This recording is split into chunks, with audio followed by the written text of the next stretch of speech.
You're listening to the Gettin' Salty Experience podcast. And away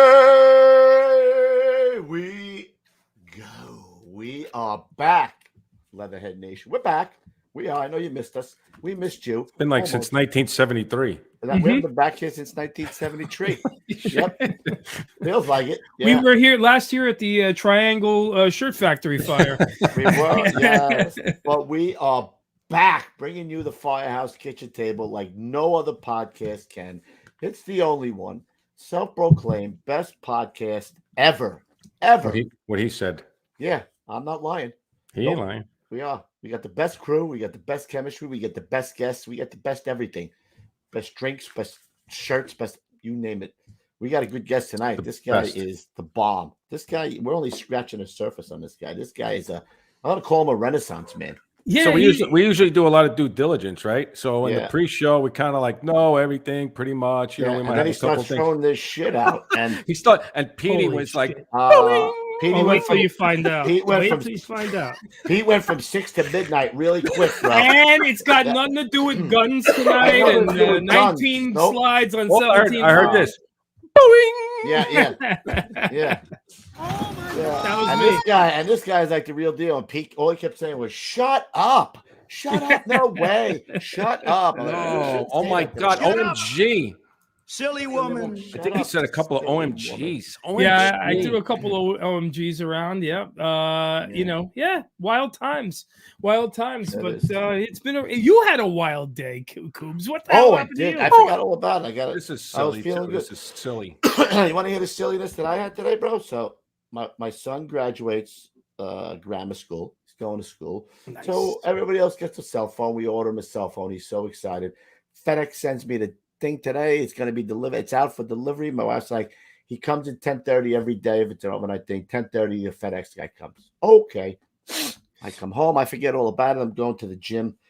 I pull up and there's the FedEx van, right? Like not in front of my house, but like 4 doors down. I'm like, oh, it's a FedEx guy. Maybe he already came. I go in the house, no package. I go, all right. Come back out. And all of a sudden, a guy with a package goes flying by me. You know what I mean? It looked like he just came from the Hello, but he comes flying by me, and he's got a package in his hand. I'm like, oh, okay. Like the size of a... I don't know what it was. I don't know. I don't even pay no mind to it. I'm like, all right, maybe. Who knows? I don't know what the fuck that is. My neighbor 2 doors down, Robbie, who's a former DEA, questions the guy before that, you know, and then the guy jumps in his car, and Robbie comes up to me and goes, dude, I think that guy might have just stole your package. I'm like, no way. So sure as shit, the guy rolls down the block, right?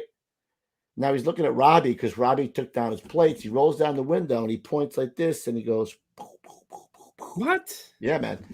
Yeah. With the finger. Yeah. With the finger. That's when you pulled your shit out. Did you pull I your didn't shit out? have it, dude. I say to myself, I was going to the gym, so I'm not strapped. Otherwise, stay strapped or get clapped, Kev. Everybody knows you got to keep that thang on you. Right. So I go down to the fucking FedEx guy. He's in on it. He's on or I'll throw something. I'm Hold not on. saying. I smell a rat. You smell something? I smell something bad here. Yeah. Smell a rat. Yeah. But he could have hacked your email, found out that you got a package coming, and just waited over there for you. So how does he know? How does he know that the fucking FedEx guy comes at 10:30 every day? So let me ask you this: you got the guy's license plate. What happened now? Here's another one. How does he know that the FedEx guy was 20 minutes late this time? And he came at like 10 to 11. He was hanging 10. Well, he was there already at the right time. Wait, don't do it. Don't do it. Your wife's texting me, then she's mad at you. Just so you know. Who, my wife? Yeah, she doesn't want you giving out your address on the freaking podcast, nitwit. Oh, I did. Yeah, whatever. All right, so how does he know that the alleged address? Oh, no, everybody knows. Is my address. Right? The next iPhone is coming next week. At 10:30. At 10:30 on the 6th. I told my wife to have it delivered to the Verizon store. Jose, dumbass. So of course, you dumbass, says Jose, the senior dude. Of course. She's yelling at you now. Down with a sign. She yelled at me. She wants to know if I'm retarded. I forgot. You should just tell her. You know what you should just tell her? Shut up, silly woman. Yeah. So anyway, I just got in big trouble. Yeah, I got that. So anyway, the license plate's a bullshit license plate. It's a turned in license plate. Love it. And the cops came and we filed a report, and they got to go question the UPS guy. And I'm in a shitload of trouble because I just gave my address out. But whatever. Okay, there we go. It's 450 Pine Street. If you guys really want to know. You could be Greenville. It doesn't matter. Greenville. Nothing's safe on the internet. In Greenville. All right. So that's my story for today. Wow. My God. I don't feel so bad about me. My son's in tears because he's waiting for his phone. He thought he was going to have it when he came home. And is it insured, obviously? Hopefully. It's not insured. I never got it. No, I know, but I'm just saying, what happens now? You're not out the money. I called up there. I go, is there any way, can you shut this phone down or possibly maybe detonate it? Like it explodes on the guy. She's like, no, Mr. Kubler, we can't do that. I just asked him. So if they get a new phone, they can actually still open it up? I thought you have to. He can't. Once that's what I mean. Like, what is he can't use it anymore. It's like a brick. Unless he can put a new SIM card in it, scramble it, hack it. People unlock a phone. You can unlock a phone, no? Yeah, she told me that the lady at Verizon said it's useless. It's like a brick. He could just play games on it. That's all he could do. There he might. He might. Thank you, by the way, Loot in the already with the super so chat. I'll be playing games tonight because my wife's mad at me. So I'll be probably in the guest room playing games on my phone tonight. You'll be playing games with your Pecker tonight in the guest room. Oh, come on, stop it! All right, so Pete, let's get to what we got to get to. Enough of my smart. Not like everybody says.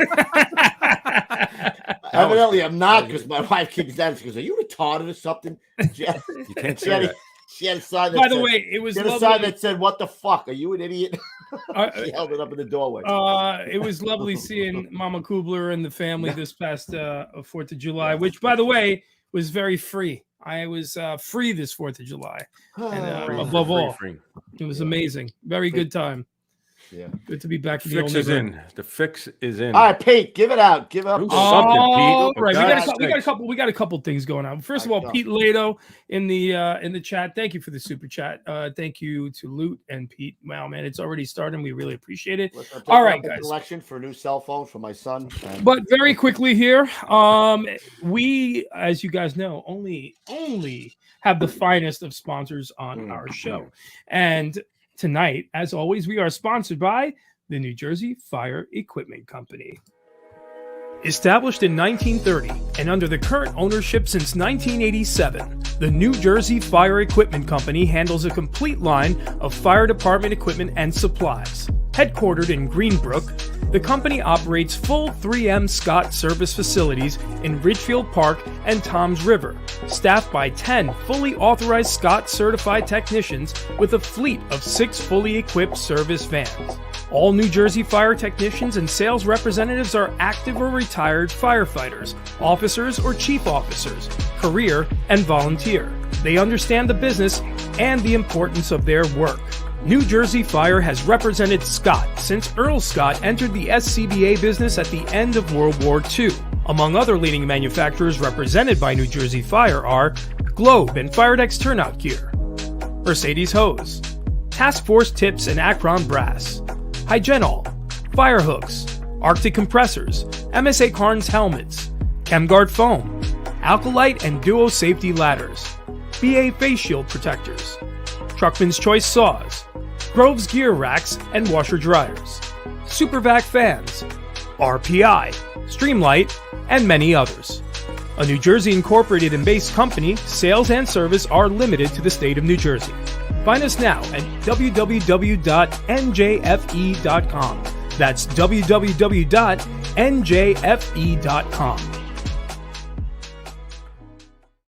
Okay. Great job. And very quick, last two things, everybody. GettinSaltyApparel.com, guys, if you want to find hats like this or t-shirts like the one Mr. Ruffy Refrano is wearing, all right? the coolest firefighter apparel and accessories in the game. Also, guys, thank you to everyone so far in this super chat. If you want to donate something to the show, hit that little super chat, little $ button down there. And we don't care whatever it is. It could be $1, it could be whatever you want. We just appreciate any and all donations because you guys are our number one sponsors indeed. And of course, guys, if you're watching this post-mortem, hit that super thanks button. That's a new feature on YouTube. Same thing as a super chat, but you don't have to be live to donate. So we appreciate all of it. Thank you, guys. All right, we got to get our guest in here. He's too cool. He's too cool. I want to just say Legend. one more thing. I want to take Kahumche to my man, his Polish Jose's old lady? Jose's old lady in the chat. Yep, Jose's old lady, the Polish princess, little Kahumche. Yep, give it to her. Let's bring our guest in, bro. He is a Renaissance man. We met him at the Indy show, FDIC out in Indy. Great guy. We love him because he lets us unload, especially right outside the door. Right, Ruff? Great guy. He said load. I said load. Let's bring him in here. He's hanging 10. Here he is. Chief Bobby Holton. Is he still there? Hey, he just was asleep. He was looks asleep. good. He was napping. He was on the boat all day. I was Googling that address.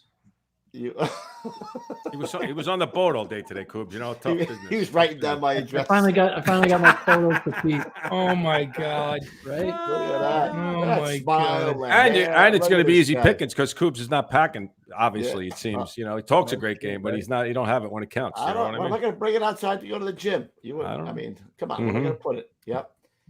There he is. Look at that smile. We met him. I think it was a bond right away. We met him, right, Ruff? Yeah, your booth is right where I come down from the hotel, so I get to see you guys first thing. Yeah, when I'm coming and going. So it's a brutal honesty thing. I think it works very well. Yeah, you know what it is too. Everybody out there is like, "Oh, there's the big chief. There's the big chief." He comes over and he's like a regular guy. He's throwing F-bombs around. He's hanging out. He's telling stories. I'm like, why is he so scary? He's not scary. Breaking the traffic rules. Breaking. Well, we feeding him drinks. I don't even know if he was drinking. No, you don't drink. He was telling Red to let us pull up outside. You know, he knows how to do it. Red's good people. Red's good people. Red. Red's good people. Yeah, especially when she lets you talk about a crazy job, right? During that show. Oh my God. Oh my God. Yeah. You know how many drunks she gets out of jail for me? Really? Climbing allegedly? They let a dozen guys slide a night. Oh my God. What was her brother's name again? The guy. Oh, yeah. I was calling him Fred, remember, Lou? Yeah. Kev is like, hey, Fred, thanks for everything. Hey, Fred. I talked to the chief. Like the last day, the whole week, the last day, the guy's like, yeah, right. Then the guy tells you, Fred's not my name. Yeah, goes, I'm not Fred. I don't know where you got Fred. Oh, it's Bobby. It is Bobby. I was calling him Fred. I don't know where you got Fred from. Coob's just like, yeah, dude, I've been calling that guy Fred. I'm like, stay off the pipe, man. That's it. Stay off the pipe. Yeah. We got to take care of two things before we get dive into the Chiefs' career, bro. Yeah, because we got to get on the move. This guy's got a lot of stuff we got to cover. We got to cover a lot of ground. Pete went from 6 to midnight. Pete, let's get patriotic. Let's get patriotic first. We're gonna get patriotic. That shirt. Look at that shirt. Come on, man. Come on. All right. Oh, ladies and gentlemen, as we always do. I love that Betsy Ross flag, by the way, Chief. The best flag ever. Ladies and gentlemen, the Pledge of Allegiance. I pledge allegiance to the flag of the United States of America and to the republic for which it stands, one nation, under God, indivisible, with liberty and justice for all.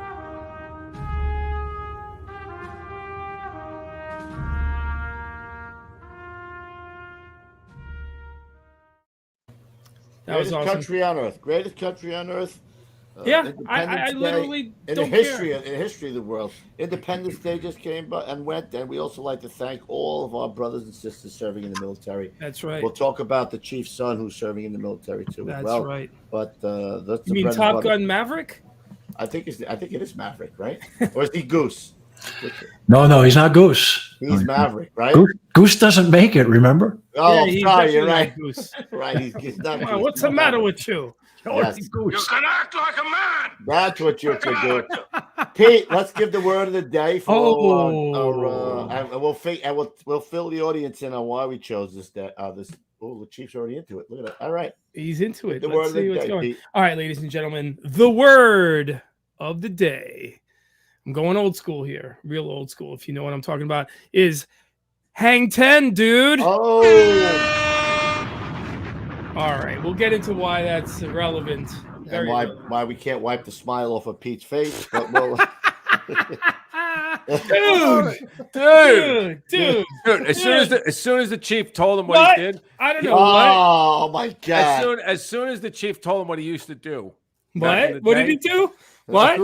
Coobs, how many dudes did he roll out? Dude, it just like came out. It was just like, dude. Shut And I was up, like, dude. dude. Shut No way, up. dude. Are you kidding me? Chief. Dude? Yeah. He fought fire. Yeah. Tell us what you really did. Oh, he was a cowabunga dude. He wasn't just a skateboard guy. he wasn't just any skater. Chief, I know you had humble beginnings before the fire service. Tell us a little bit about. You want to get right into the skateboarding thing? Go ahead, yeah, because we're on it, dude. Yeah, we're gonna roll right with it. There's another dude. Go ahead, dude. This is the skateboarding show. Go ahead. I'm gonna change his name to the old dude. Yeah, Get Salty skateboarding show. Go ahead, Tony Hawk. Have at it. Go ahead.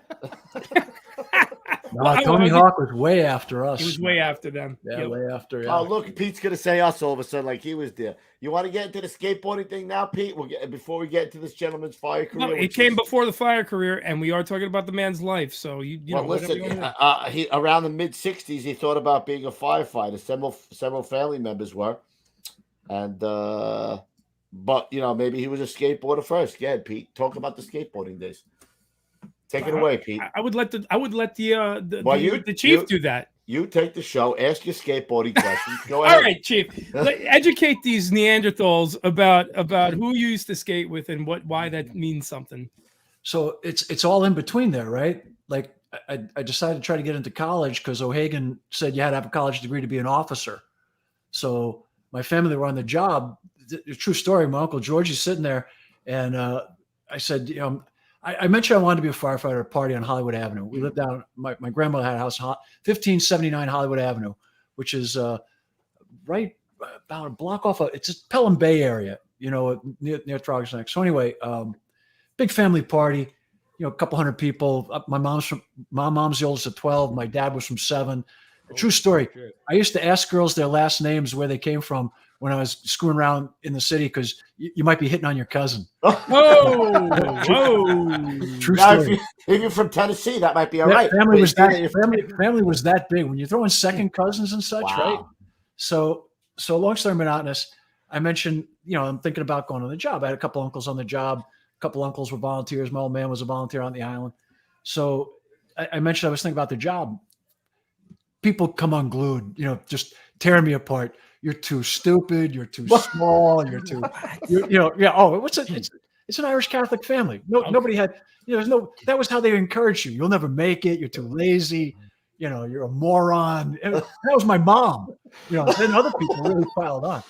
And so it was ugly. So one of the things that happened after that was, some of my uncles were encouraging and whatnot. But one of my uncles, we were sitting around and they were having a big ballyhoo at the table.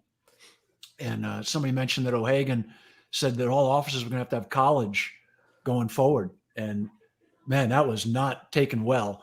But I said, well, maybe I'll go to college. And you couldn't stop people. Whiskey was coming out of people's noses across the table. Whiskey. Like, there ain't no. Maybe I'll go to college. Like throwing perfume on a pig. Go to college. They're like, we're just trying to keep you out of prison. And so, yeah, it was bad. And so anyway, I went out to New Mexico after a couple of misunderstandings with the law. And I was just going to say that you had it right here. A couple of misunderstandings. I don't know if you want to elaborate on those misunderstandings. The statute of limitations is up on most of them. But, I mean, wait a minute. You mean to tell me this guy right over here had misunderstandings with the law? Come on. Are you kidding me? This guy here, I don't believe it. Oh, Pocahontas? They may have. They may have. Who is that? Jim Morrison from The Doors? Chief Strongbow. Look at that. Now I know why they were laughing when you said you were going to college. Right. Yeah, right? That guy's going to college? What? Right. So, yeah. Where is that, Chief? Where's that taken? Hey, do you know where the jail is in Deposit, New York? I know where Deposit, New York is. Yeah, Deposit, New York. They got a really good holding facility there for the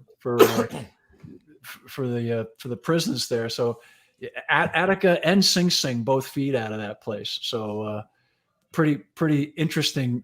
I know the insides and outs of it. Oh, All right. I'll tell you that word. How old are you in this picture? Probably, I don't know, 17, 18. Holy Nice. shit, man! And That's what year is this? awesome. So we're figuring around 19. Oh man. So I'm 68 years old. So you do the math, right? Yeah. That's Wow. That's 50 years ago. Look at that Holy guy. moly, Holy guacamole. shit. Yeah. So that's Yeah. got to be like 1970, Yeah, 1972. some 72. that was back in the day. And is that out in New Mexico, or is that?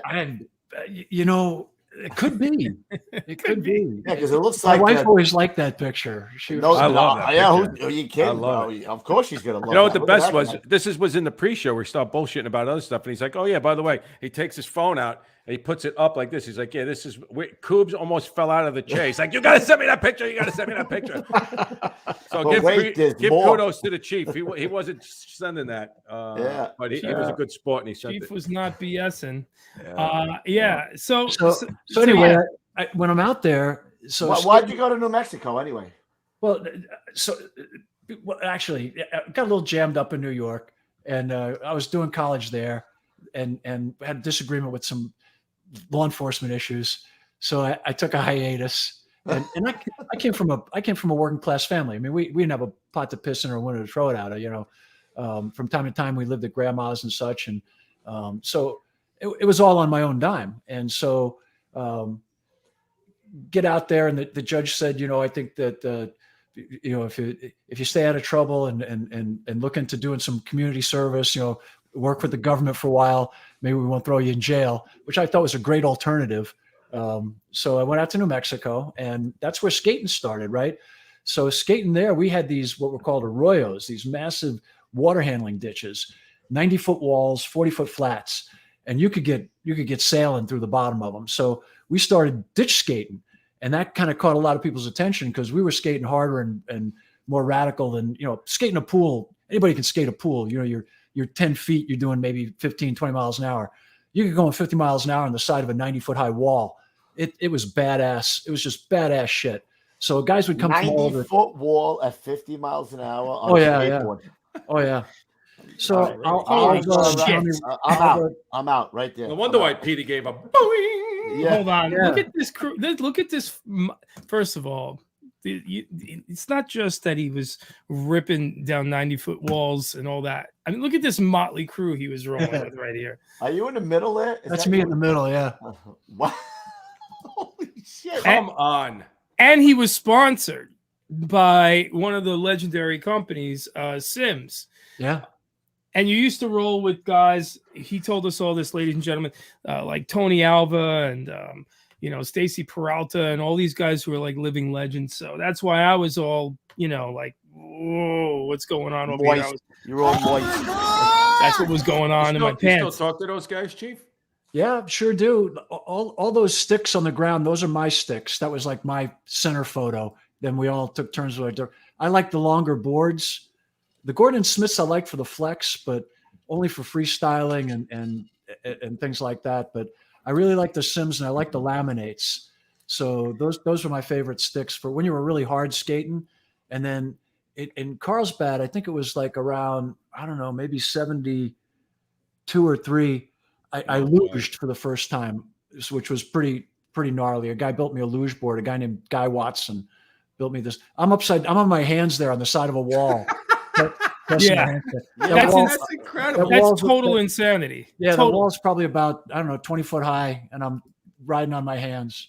Like 5 feet from the top. And the boards back then were just starting to become like what we would think of as a modern skateboard. You had the urethane wheels. It was the 70s. So it finally came out of that clay era, and then they were able to do stuff like this, which laid the groundwork for guys like me. So that's how I paid for my college education. I skated and did. I was going to ask you, did you get paid for that? Like, yeah, we would compete. They had little prizes. You could win a couple $100 here, a couple $100 there. People and you paid for your college doing that. Yeah, you pick up some money, doing that. And did you have a job other than that, or just skateboarding? No, I ran a student information center on the college campus. I helped the guy with a pizza parlor. I pounded nails. I built adobe houses. I did everything, man. Holy shit! I did everything. This guy. That's the night before I got married. Come That's on. 1973. That's August 12th, 1973, the night before we got married. Wow. Yeah. I was yet to He be looks born. a little bit like Russell Crowe right there. A little Russell Crowe-ish right there, bro. You know what's so funny is like I would never picture him with the way he wears his hair. Like when you see him walking around, right? He's all squared away, like Squared and here he away, is yeah, like skateboarding. You know, Yeah. maybe possibly You know what he's partaking in doing? a couple of dudes. He's, or he's something. I don't know. Every saint has a past. Every sinner has a future. You wait a minute. This guy right here. You talking about this? Lou? Why would yeah, this he throw was, you off? He was hanging 10 there, bro. That's what I'm saying. Yay! That's great, man. I like. Do a lot of people know that about you? Actually, like that you. No, that you did now this? they do. Again, that's why this is the best part. We're breaking news right here, bro. Getting salty Who would have thought exclusive. that this old guy, Chief Bobby Holton, this old guy, that's self-proclaimed right there, this old guy. The old Bobby guy. Holton was a skateboarding I freaking love it. dude. Like back in Yeah, he the doesn't day. say dude at all. Never. Where's anymore. the picture of him with the guy from the Beach Boys, Pete? Did you get that one? No, I didn't get You that want one. How But did you that- could, you how could did just show that us happen? on. You could just show us on your phone if you wanted to, but you don't have to. Sure. How did you wind up having that happen? He was a skateboarder, or you They guys were rock stars back then. You don't understand. They were smoking a bong together or something. I don't know how'd that happen. So like they were into our gig, we were into their gigs. So like the Grateful Dead, they would give us gigs like driving them around and stuff, and then pay us. And then like while they were doing their sound checks and shit, we'd skate, in these big empty arenas, and they would get off on watching us, pull stunts and shit on our boards, and we would get paid to listen to them play their music. So you hung out with the Grateful Dead, like yeah. Oh my! So you hung out with the great? Yeah, basically. What else would And we now do? I build these. Wait a minute. Oh, now we're talking. Hold on. Holy shit! Now, That's the under the bed collection. I don't even think you Oh can't. my God. Pete's gonna ask you to marry him in about 3 seconds. I swear to God. I'm moving to Oklahoma. That's where I'm moving. Oklahoma. With and I'm bringing my lever action 30-30, man. That's what's What up. about the 17 with the 14 slide? Nah, I'm gonna Well, get rid of that That's plastic shit. that's Carl Wilson, Beach Boys. Nice. Nice dude too. Really nice dude. Here you go. I didn't send you this one. This is What is that? That's you. that's me. Come on. Holy shit. How long was that hair, bro? That had to be. It's all the way to my ass, man. That was, hey man, if I could have grown my hair to my ass, I would have. Breaking news: Chief Holton was a hippie. That's Bobby Weir with my old Jaguar there. No sheetrock. That's Look Bobby at this, Weir. man. Grateful Dead. Holy Wow. mackerel. He's a good guy. So you had a All very right. interesting start there, Chief. You I've always worked on cars. I always dug cars. So I'd fix up these old cars, and they dug the hell out of driving around in them. Wait a minute. Let me try to set this up. Could this guy be possibly more of a man's man? Guns, skateboards, hanging out with rock stars, fixing cars. What? He could be the most interesting man alive. Now, what is Oh, that I got right that photo. there? I got that photo. is Hold that on. one? Let me see here. Military guy. All right, Maybe I don't. let's start rolling with the guy. Let's start getting into like the little bit of the fire service here, so because There's a fire service show, right? Oh, there holy is? Oh, shit. man. I thought this was, Wait, hold on I a thought- second. This I is a thought this fire was service show? Getting salty skating show. I didn't know. I was about to pull my Yeah. rifle off of the shelf there. Oh, Okay, man. never mind. Never Right. mind. All right, so you obviously had to get a haircut when you decided to possibly get into the fire service. Yeah, no. How did that work out? Yeah, no, it worked out great. So I was hanging out, and I got picked up by the Forest Service as a ranger, which was a great gig. So I learned like Rick the Ranger, like Yogi Bear. yeah, like a U.S. Forest Service ranger, like we would, the U.S. Forest Service. Right? So I was in the Cibola National Forest, but we were butted up against. We went down to the San Diego Cristos, the Manzanos, went all the way down to the Gila. And went all the way out to Idaho on a couple of good fires and things. But we would go out. One of the things I learned early on was the Sandia Crest was a geographic fault, so a double fault actually. So when you're in Albuquerque, you're looking at the west face, and it's just a sheer rock face, right, 10,000 feet high. And hang gliders would go up to the top of it, in the early days of hang gliding, and those cats were cool.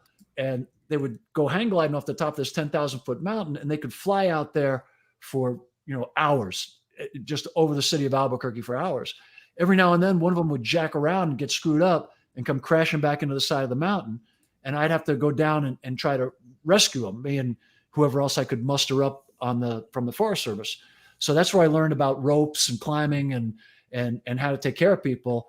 And one of the calls I had that got me really interested in getting better. And I was waiting I took the test for New York. I was seeing if I get picked up there. I took the test for Albuquerque. So I was trying to get picked up and wasn't getting anywhere, even though I had an uncle who got killed in the job in the city. So you'd think I'd get picked up faster, but I guess my reputation back there wasn't good. Don't know why. I don't know why the trouble with the law. What? So, I don't understand. I don't understand why. Okay, so I was a hoodlum, but if you ask Bobby Burke, I don't know if you know who Bobby Burke is. He's the guy, he played RoboCop. He was on Rescue Me. He was the older brother in Rescue Me. So when he was a kid, some gangbangers were getting ready to beat the crap out of him. And I come walk around the corner and the gangbangers see me and they stop and they're like, I said, what are you doing? They said, we're going to tune this kid up. And I said, he's a friend of mine. And I didn't know him from anybody. His old man was the guy who took care of our church. I didn't even know that. So they said, really? I said, yeah. I said, leave him alone. And so Bobby Burke to this day remembers me rescuing him. I don't remember any of it. But he tells the story all the time. I was probably so stoned or drunk or whatever. He's a friend of ours. He's a friend of ours. Is he a friend of ours? Oh, he's a good guy. Yeah. So ask Bobby about that story. He tells that story all the time. I don't remember any of it. But he said, I was the biggest hoodlum that he knew. So it was like I came walking around my leather jacket and I had a cigarette hanging out of my mouth. I didn't even smoke. Hair. The long hair. It was terrible. It was so anyway, terrible. The hang gliders, every now and then they would screw up. And this one poor guy, he comes back and he gets impaled in a tree.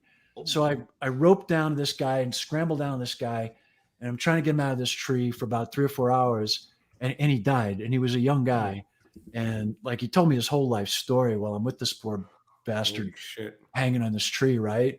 And so I said, listen, I gotta learn how to take care of people. So I went down and went to EMT school, which wasn't required for the job back then, but it turned out to really help me out because the guys in EMT school said, hey, you got a knack for this, right? So the Los Ranchos Fire Department, a buddy of mine there named Eric Levinson, who was a great guy, he got busted for stealing morphine. He got busted for stealing morphine, but he was a great guy. He passed away a couple of years ago. So I'm not telling any bad stories. He went to jail for a while for it, but he's a great guy.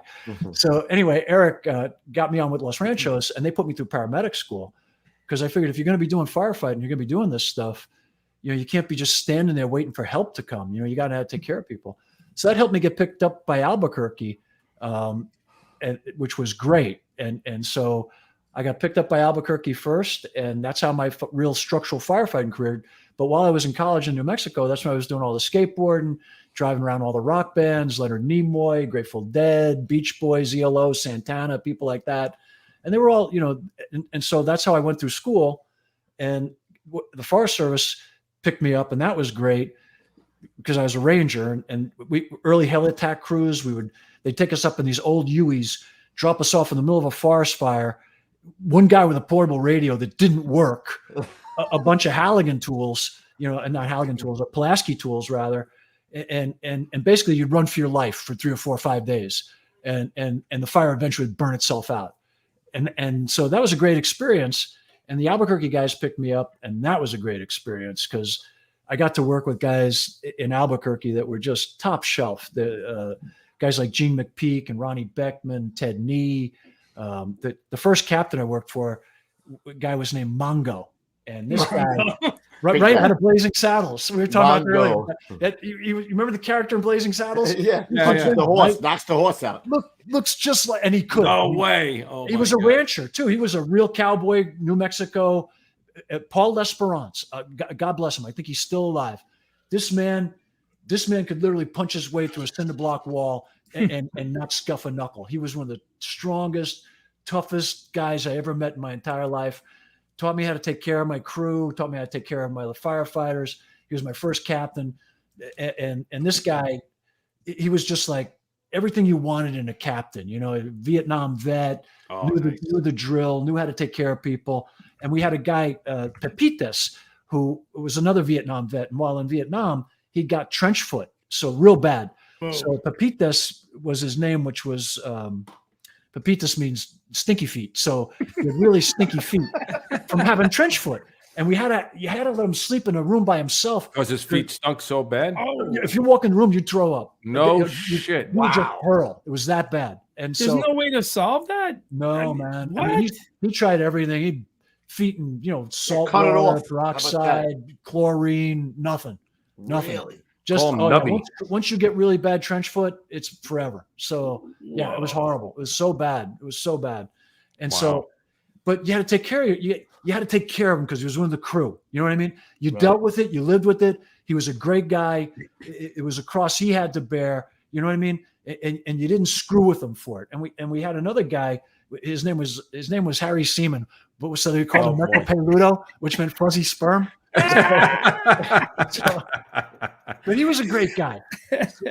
But Harry liked to drink, and every now and then Harry would show up, a couple of sheets to the wind, and we'd throw him in the back of the box. We start an IV on him and get him sobered up as best we could, pull his shift. And Captain Lesperance taught us that back then you took care of everybody. You didn't throw people under the bus. You didn't call HR. You didn't write the guy up. Today, huh? You helped them get through it. And Harry Seaman probably saved my life 3 or 4 times after that.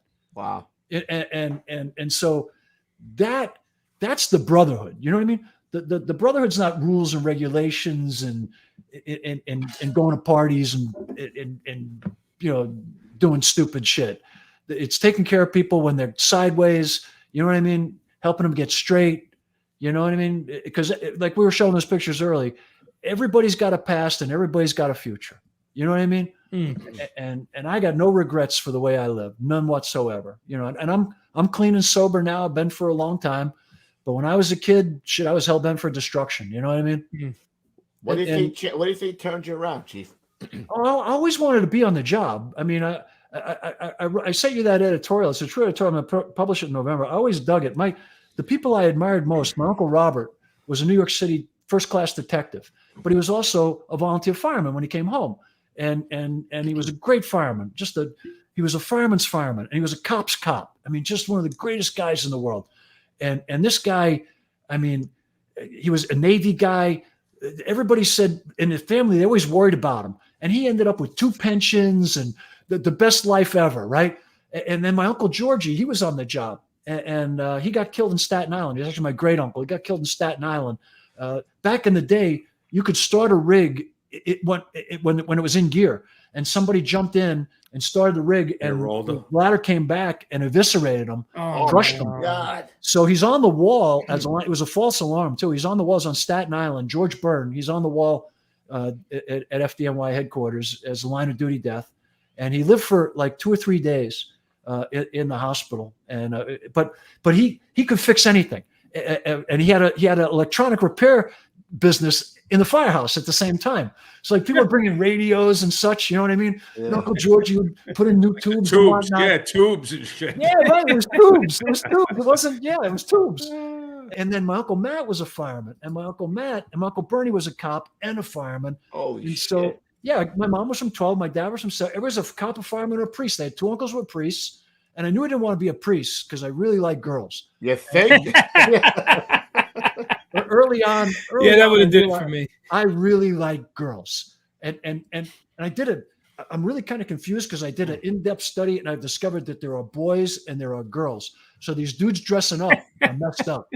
So that's all I'll say on that. Yeah. Oh my gosh. People come for me.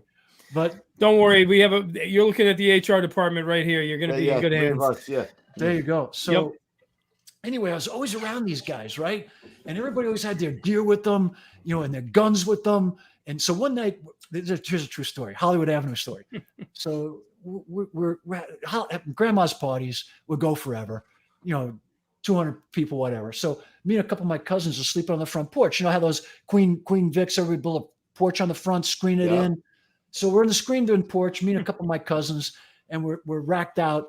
And all of a sudden we hear fireworks, boom, boom, boom, boom. Like, what the frick's that, right? and like firecrackers. And I hear my mother screaming, "God damn it, Dad, you morons, you Robert, you jackass." My drunk uncles and my grandfather out there shooting their guns at rats, and they're going through the porch, and the grandkids are sleeping there. My mom's freaking furious. And, there might be some alcohol involved in that story. Oh, absolutely. Yeah. Oh, yeah. No, allegedly. Absolutely. And I got pictures of my grandfather and my uncles. They used to do some demo work. My grandfather, he did soil. He actually did the soil work for the Empire State Building. His name was Byrne. I'm trying to think. It was Joseph Byrne. So anyway, he kept dynamite in the basement on Hollywood Avenue in kegs of dynamite. And this is a true story. And you had the ice chute there, right? And the old posts, and it was dug out. It was a cellar that was dug out by hand. And had the Bilko doors in the back. And I got pictures of him and some of his cronies and my uncles sitting there smoking cigars, sitting on kegs of dynamite with bottles of booze. You can't make this stuff. So I come from a long line of miscreants and odd people. My mom says that our family's been in New York City since the 1700s. Wow. And she says half the family came over on the boat and the other half tied it up. And I did that ancestry DNA thing one time, right? And it came back with, Spanish. I knew about that. Irish. I knew about that. English, knew about that. And then I see Asian and Native American.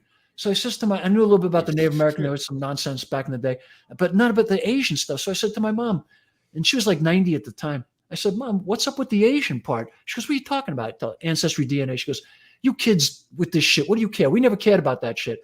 I said, "So where'd the Asian come from?" She goes, "How the hell should I know? Your family's been here since the 1700s. We slept with everybody." You want to know? She had an answer. I love you, Mom.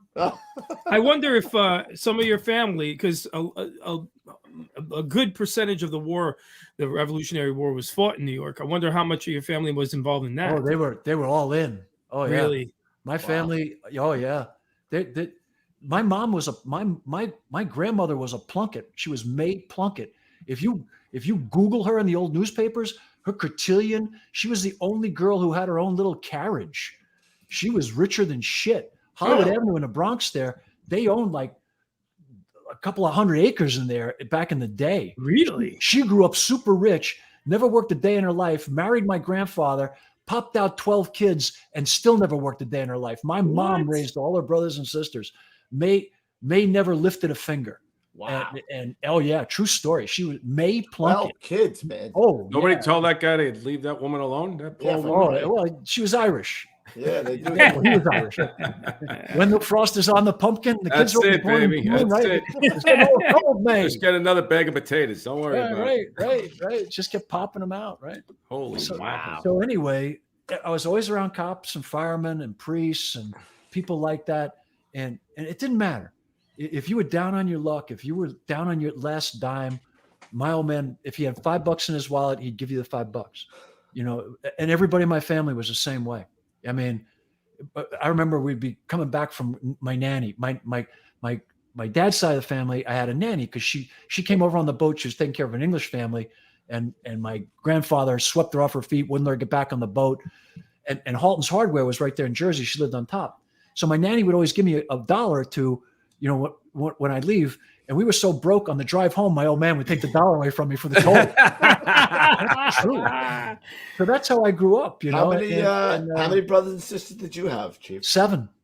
Oh, so you had 7. Any of them get into the fire department? Or? No, I got 5 sisters and a kid brother with Down syndrome. And so sisters won't get in there. Yeah, my kid brother, he's 57 now. He's a great guy. He lives out on Long Island.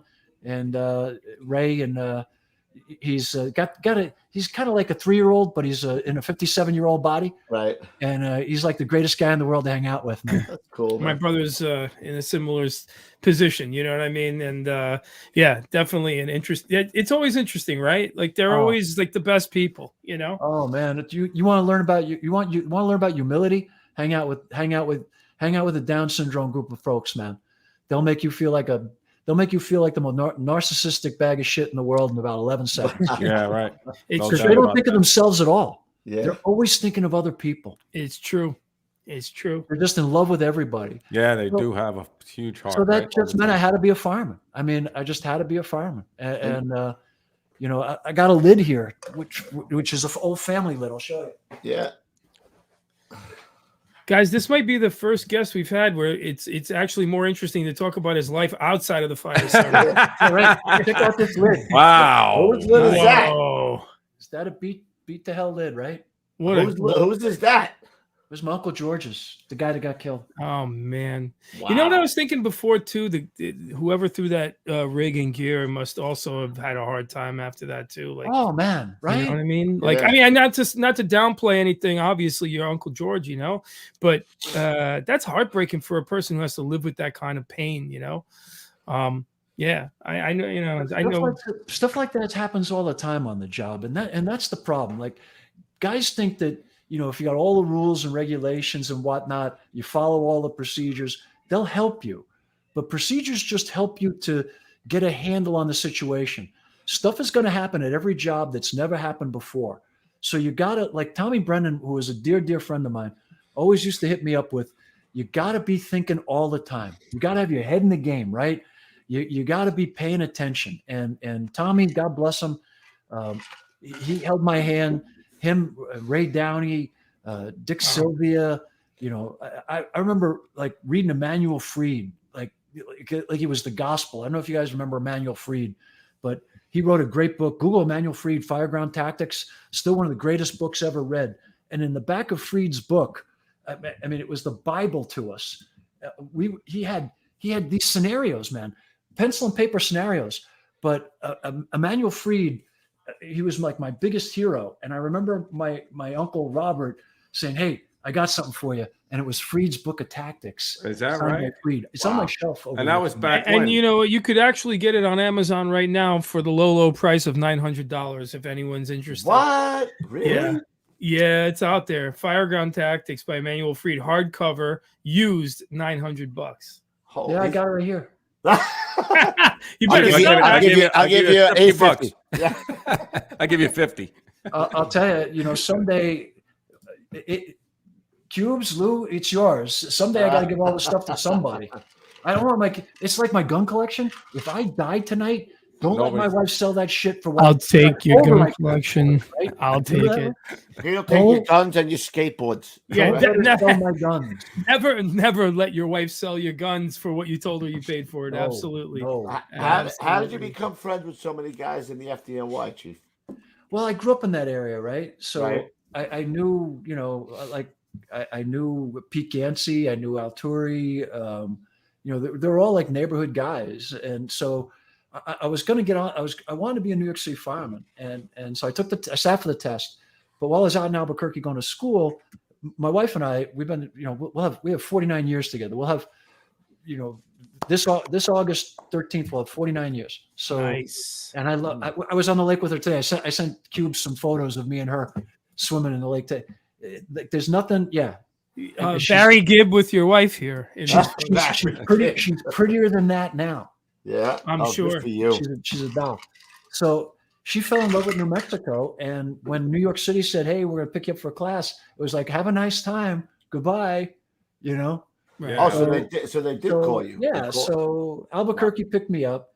So I would go home all the time. And so New York City's R&D back in the day used to bring people in.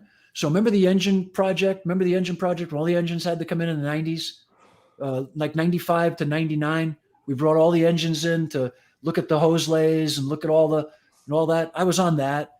That's when we went to that's when we went away from like hard plumbing. If you look at the hard plumbing, all of the sensors for the pumps come right off behind the manifold, right? Mm-hmm. And then if you look at the rest of the plumbing to our outlets, it's like a Rubik's game. Remember the old mousetrap game and all that shit? Yeah. I've It seen looks that like one when of they those take when they stupid take the things, board off of that. It is Right. incredible. when you look So at you that. got so much friction loss inside the plumbing, inside of that. So we looked at all the pumps and we decided to go to that hard, non-collapsible Class A, to reduce friction loss inside the pumps. Because we'd look at some of the pump panels and you'd be reading like, say, 110 PSI. And then you put an actual gauge on the discharge and it's like 40. Oh my Because you were losing, especially on rear discharges, because you were losing so much friction loss just to get it all the way inside over that. the plumbing. Exactly. Internal friction loss. So huge issue. So we were doing stuff like that. So here's one of my favorite stories. So then we did the secret nozzle test. So we're waiting. It's Pete Cansey, me, Al Torrey, a bunch of guys, and you guys had just gotten a bunch of new pumpers delivered. So, and we're heading down to the Rock, and I think we were at Metro Tech. We might have been at Metro Tech. We were at Metro Tech or the Rock, and one of the new pumpers pulls up, and this guy Kirk Allen is there, and he was like, he just started working with us with this secret nozzle project. He was the Vindicator nozzle guy, and it was a great tip, by the way. So anyway, he the pumper pulls up, and Pete says, "We're going to use this one. It's a brand new pumper. We're going to take it down there. This is the one we're going to use today." You know, you remember Pete, chain smoking, patent leather shoes on, the whole thing. Love the guy. And so Kirk says, no, we're not. And nobody said shit like that to Pete. So Pete kind of turns and looks at him like, "Hey, pal, I brought you in here. This is the pumper I want to use. We're going to use it." And he goes, "Not unless you got national standard thread. We ain't using that freaking pumper." So the New York City had accepted like 6 pumpers. None of them had FDNY thread on. Yeah. Nice. All national standard thread. And he turns to Pete. He turns to Al Torrey, and Pete says, "Hey, don't we have a guy who checks this shit out?" He points at Kirk Allen and goes, "We do now." Yeah. Right. And you know how many times that's for just a simple thing like that they'd order $1 million shit, and it would be no air conditioning, or it was ass backwards, or some shit like that all the time. It happened all the time. Oh man, when you're in a bureaucracy that big and you're buying so much shit, you know what I mean? Yeah, it was amazing. And then 9/11 hit, and Pete got killed, and Al retired, and Danny stuck around, and he took over and did a great job, and so what was the end result of that project with the friction loss behind the? Well, we did a lot of work on the engines. I think we did a good job. We looked at how long, guys were stretching 800 and 900 feet of freaking 1 3/4 inch. Okay. At some point, unless you're pumping 250 PSI, you ain't getting shit out of that tip, you know? And so we talked about, you got to have lead out lines. And I'll tell you what I like now is this 2-inch hose. I'm a big fan of this 2-inch. There's some great 2-inch out there. I'm a big fan of it. It's not that much heavier. I'll tell you what, if you took the 1 3/4 off any engine and reloaded it in the middle of the night with some beat up 2-inch, and the guys came on the next day, you wouldn't even know it. Right? Would never know. And the difference in that is big, right? The difference big in terms of reduced engine pressure and better flow. Right. Absolutely. That's fascinating. So who's using that 2-inch now? Oh, lots of people. Miami-Dade, Dallas. I think the guys, but everybody's using it. Lots of people using it. You guys are checking it out. I'm sure. Yeah, no, I know a few engines have it. R&D is probably checking it out. I'll guarantee it. We're all good ideas go to die. That's not R&D. We're all the good ideas I go to die. remember when Stein and Monticelli were down there? Were you on back then? Yeah, Stein and Monticelli. We're all good ideas. I remember when they took a battery out of a Ski-Doo to make that repeater. That's a true story. He freaking took that Ski-Doo apart to make internal repeaters for high rises. Remember that? I don't remember that. That was freaking Stein and Monticelli. They built that shit themselves, man. That was real R&D. That's real R&D. That's where I met Jerry Tracy. Was at R&D. Never heard of him. Jerry Tracy. Never heard of him. But Jerry Tracy, he just made battalion, and we're unloading some shit at R&D, and he comes walking through. I know what he's doing there, and he comes. I said, "Hey, pal, give me a hand." And he goes, "Sure." So who are you? I'm Jerry. Oh, I'm Bobby. You see him now at FDNY, right? He's whipping around and the he had that little electric cart or whatever. Yeah, he's got a little electric cart now. Man, he's one of the greatest guys in the world. One of the greatest guys in the world. You know what I want to ask you, Chief? Albuquerque. How do they? Just not to go back too far, but how do they operate? Like, what was back then? Are they still operating the same? Is it the same people in the fire department? How many people are in the department? When I got on, it was about 600-700 man department. I think it's up to about probably 1,300-1,400 man department now. Good size. That's a good size. You know, it was funny because when we were out there doing work, I asked Pete. I said, "Okay, so if we want to make some of these changes, how long to work it through the FDNY system?" He said, "About 18 months." And I'm like, "Holy shit!" Because you got so many guys, right? You got I think it was 16,000 guys.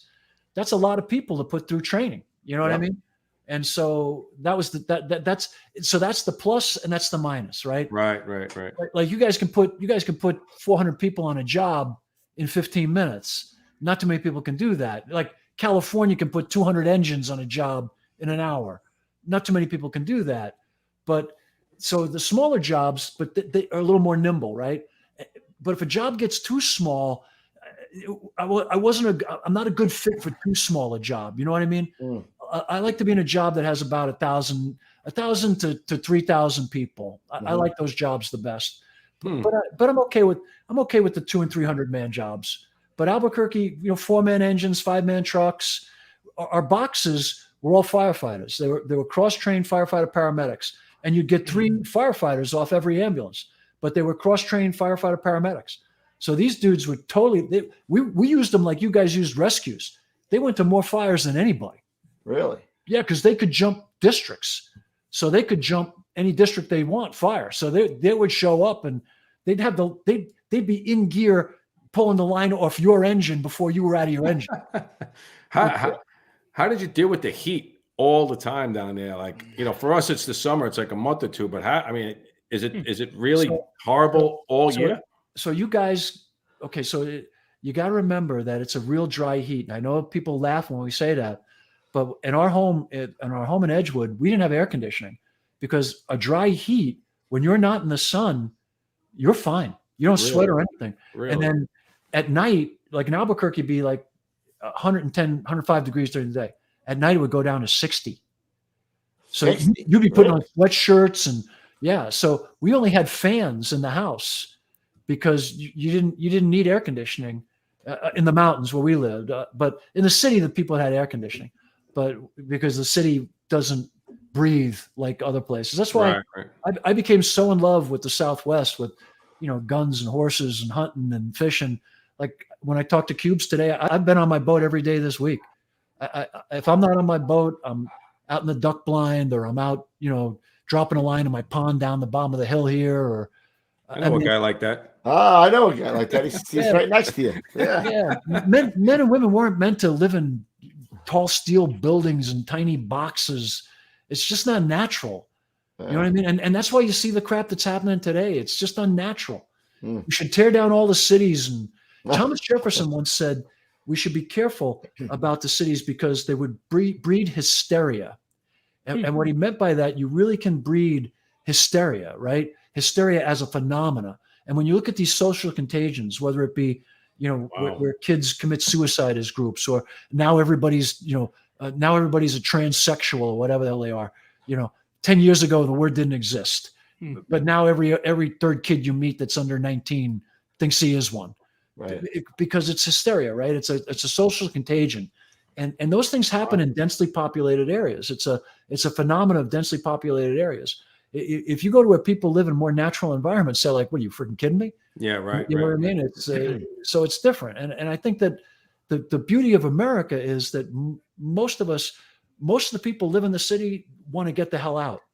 And I think if we ever really want to be a healthier country, we'd help them get the hell out.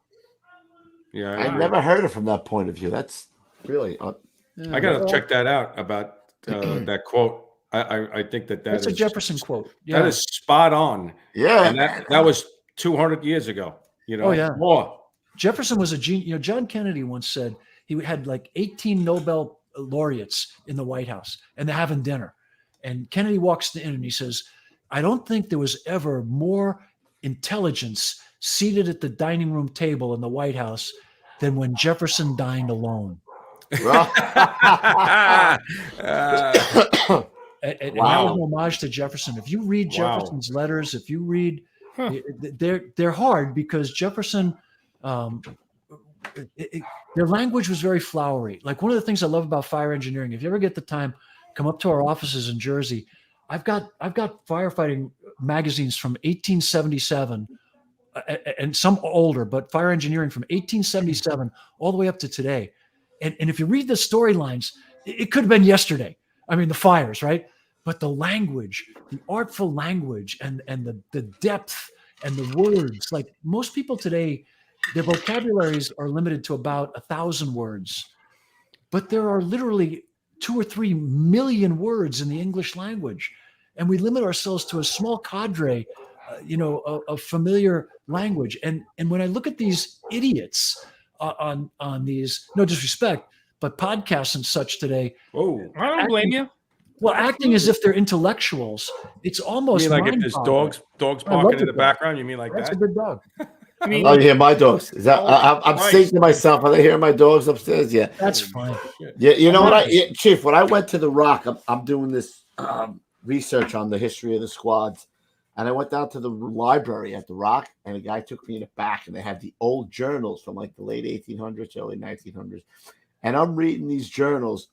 Now, Ruffy, you remember we used to write in a journal like firefighter, Frano, RFD, right? Ready for duty, right? You got to see how these guys write. It's like the same thing, but like, 3 lines. In perfect penmanship. And the penmanship, yes. right? Oh, my Right? God. Oh my God, right? Talk about taking pride. I could in the barely littlest make it things. out. In the It looks like penmanship. calligraphy, right? It's so nice, Yeah. right? Talk Yeah. about taking pride in the because littlest penmanship was a sign of the times, but there's no excuse for the lack of vernacular chicken scratch and that I was understanding. putting in the book. You mean that stuff? I mean, Yeah. you ask people today, they talk about, all this woke nonsense. And then you ask them, do you know where that came from? The Frankfurt Times? You know who Day or Foucault was, or Jameson? Do you understand who Dietrich Bell was, or Dewey, or any of these people, what their agenda was? And none of it was good. It was all evil. It was all critical about this, theory. That came before critical race theory. Well, the critical thought period, right? Right. And that came out of the Frankfurt School. That was Right. Day and Foucault. Jameson codified it, and it was evil. They were all trying to figure out why socialism didn't work. It didn't work because it sucks. Yeah. And it doesn't work anywhere. Yeah, it doesn't work anywhere. And now you got this asshole Klaus Schwab, this guy Klaus whatever. Yeah. This guy with the new whatever the great reset clown. Yeah. Yeah, what a moron. You'll own nothing and be happy. Hey, you own nothing and I'll be happy. Yeah. Right. Yeah. Right. Well, he's flying around private, right? Yeah, all right. That doesn't apply to them, though. Right. It's all the elitists. So what I loved about the fire services, we've even when I got to fire engineering, I pulled out that original journal and I got it hanging over my shoulder. That magazine you can see next to Lincoln over there. Uh-huh. That's the very first fire engineering. It's a copy of it, from a photocopy from 1877, from the mission statement. And it said it was devoted to the interests of the firemen of the nation. And it was true. And when we still are. And as long as we stay there, I mean, as long as we talk about smells and bells and lines and taking care of people, we're going to be okay. And that's why I love your show, because that's what you guys talk about, taking care of people. Yeah. Has It's that funny. been around that long? 1877. Yeah. Come on. Yeah. As soon as you said what you just said, it really rang true for me with our show, because I feel like we're devoted to the interests of the firemen in the service, firefighters in the service. And, that what else is the kitchen table but that, So that's what we like to associate ourselves with. So I appreciate you noticing that. The original name of fire engineering was the National Firemen's Journal. Wow. Yeah. And who founded that, Chief? Who was the person that founded that? A guy named Clifford, J.P. Clifford. And, Out of where? Where was he from? Oh, New York City. Really? New York City. And November 17th is our anniversary. And that was the first. That was the first issue. Was November 17th. Amazing. And it's just a great piece to be part of that legacy. I think there's only been, I could be mistaken, but 13 or 14 editors in chief. So I'm like the 14th editor in chief. And I've been serving now for about 18 years, and I'm going to go 20, God willing, and the dam don't break. But at 20, I'm going to hang up my hat. I'm going to walk away. I'll be 70 years old. I'm going to hang up my spurs and saddle. I'm going to go emeritus. Hopefully David Rhodes, who I just hired, is going to take over for me. He's a great guy. So I'm hopefully David will take over as the editor in chief. And does that mean we're not going to see you at the shows anymore? I'll still come to the shows. I'll still do stuff. I'll probably work in your booth. If you can call it work, Chief, Hey, I've watched. I've been there. That's why you want to come hang out. That's the shenanigans why I that's want to work going there, on because there. it's not really work. You got it. It's like bowling. If you can drink while you're doing it, It's good. Chief, Right. I got to ask you this Allegedly, because we you're not only a very studious guest with a lot of cultural knowledge, but also an editor in chief now. What do you think is the one red thread that binds all the firefighting in the history of firefighting that you're aware of to this day? The preservation of people's dignity. Wow. And how do you say dignity were over, let's say, something like life and property, or is that all encapsulated within the term dignity? That is dignity. So your humanity, your dignity, your humanity is what the fire service is all about. We don't save buildings for the sake of the freaking building. No, we save the building because someone lives in it or makes their living from it. O'Hagan in his, all I ever wanted to be was a fireman speech. I'm not sure exactly what he called it, but he nailed it. We preserve the artwork, the handiwork of man, which is homage to God and God's greatest creation, our fellow humans. And that's the one thing. And when you think about it, my uncle, God bless him, my Uncle Robert and my Uncle Bernie, I can't remember Uncle Bernie or Uncle Robert. He once told me, he says, Bobby, whatever you do, remember, you catch a job, make sure you bring shit out, get the underwear. Get your underwear, make sure there's a lot of things you can live with, but you need clean underwear. It's about people's dignity, Bobby. wow. It's about people's dignity. And when you think about it, people's medicine, their underwear, we used to salvage and overhaul used to be an art form. We would bring things out and we would package them for the people. Remember? Now people just want to pick up and go. I've heard firefighters say, "Oh, we should have like third-party services come do that." Screw you. That's your job. That's your freaking job, asshole. I like it. If you don't want to take care of people, you're in the wrong freaking business. You know what? If you don't want to help somebody at 2:00 in the morning, I'll tell you a true story. So I've gone through a couple of bouts of cancer, and I was going through some cancer stuff, and I had gone up to like Alaska, someplace stupid, and I had to take a plane change in Seattle, and I collapsed in the Seattle airport, and I shit my pants. I went down. Whoa. The whole thing, the whole dramatic thing. Seattle firemen came. They didn't know me from Adam, but those guys got me into a box, got me into a hospital, got my clothes cleaned, and back to me in the hospital. And they didn't know me from a hole in the wall. The dudes in the airport. And that's who we are. You want to know what binds us together? Some poor son of a bitch goes down in the airport. People probably stepping over me. You know what I mean? And they were there. You know what I mean? Yeah. And it's interesting because I went down at FDIC one year, same thing, fighting cancer and pushing it too hard, and woke up in the hospital. And you guys, the firefighters that were there, protected my dignity the whole time. You know what I mean? Nobody let you know. Didn't anybody take pictures of me when I was down. You know what I mean? It's like you put that freaking camera away. If you go down on our booth, I'm not doing the breaths. No. I'll let Louis do the breaths. I got compressions. I got compressions. I'll do the compressions, Louis. I got you, Chief. Don't worry. We can do the breath. I see where that guy's mouth has been. I bring a lot back. Don't worry. I bring him back. Chief, maybe it's maybe because today it's a matter of ego, right? Like the guy who's not worried about the dignity of the citizen.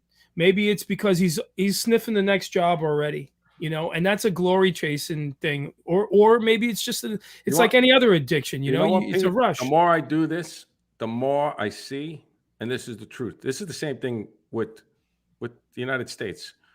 There is a lot of good people, right? There's a lot of great people on our job, and they get kind of pushed out because of the internet, right? We say it on the show all the time, Chief. The internet is cancer, right? People who don't have a voice, right? Empty pots make the most noise. All of a sudden, they have a little spot to like plant the seed of negativity into anything, and they don't have to answer to it, and it'll grow, right? Oh, but yeah. By no means, that is such a minority in what me and Coop see. on a daily basis between emails, the positivity we get from the job, guys talking about the job. So, and I think that's the same with the United What do you States. We care see if so the much. guy uses a fog nozzle or the guy? Right. What's it to you, pal? Every nozzle that's ever been invented, the Navy is putting out a fire somewhere. You know what I mean? Mm. Whether it's a Navy fog nozzle or whatever. We got the I Rockwood don't baby. care. Oh, we're on the Rockwood, baby. The Rockwood- Rockwood. not The Rockwood. Rockwood, Detroit. yeah, the Rockwood. I yeah, love that guy, Dombrowski. Love that guy. Yeah. But But I I mean, think that's the truth, Chief. I really do think that we do focus. You know, a lot of people focus on the negative, and I think, you know, again, talking to Coobs, you know, we're the best podcast on the. You know, I don't want to say. no, I think you are too. Self-proclaimed, but we and I'll tell you really what, we I think really the best- key on. I think the best firefighters that ever lived are on the job right now. And I'll tell you that because they're the best trained, they have the most education, they have the access to the most history. And every generation, especially of Americans, especially American firefighters, has been better than the last. My dad, who was part of the greatest generation, when he never got to hear that, he died when he was 55.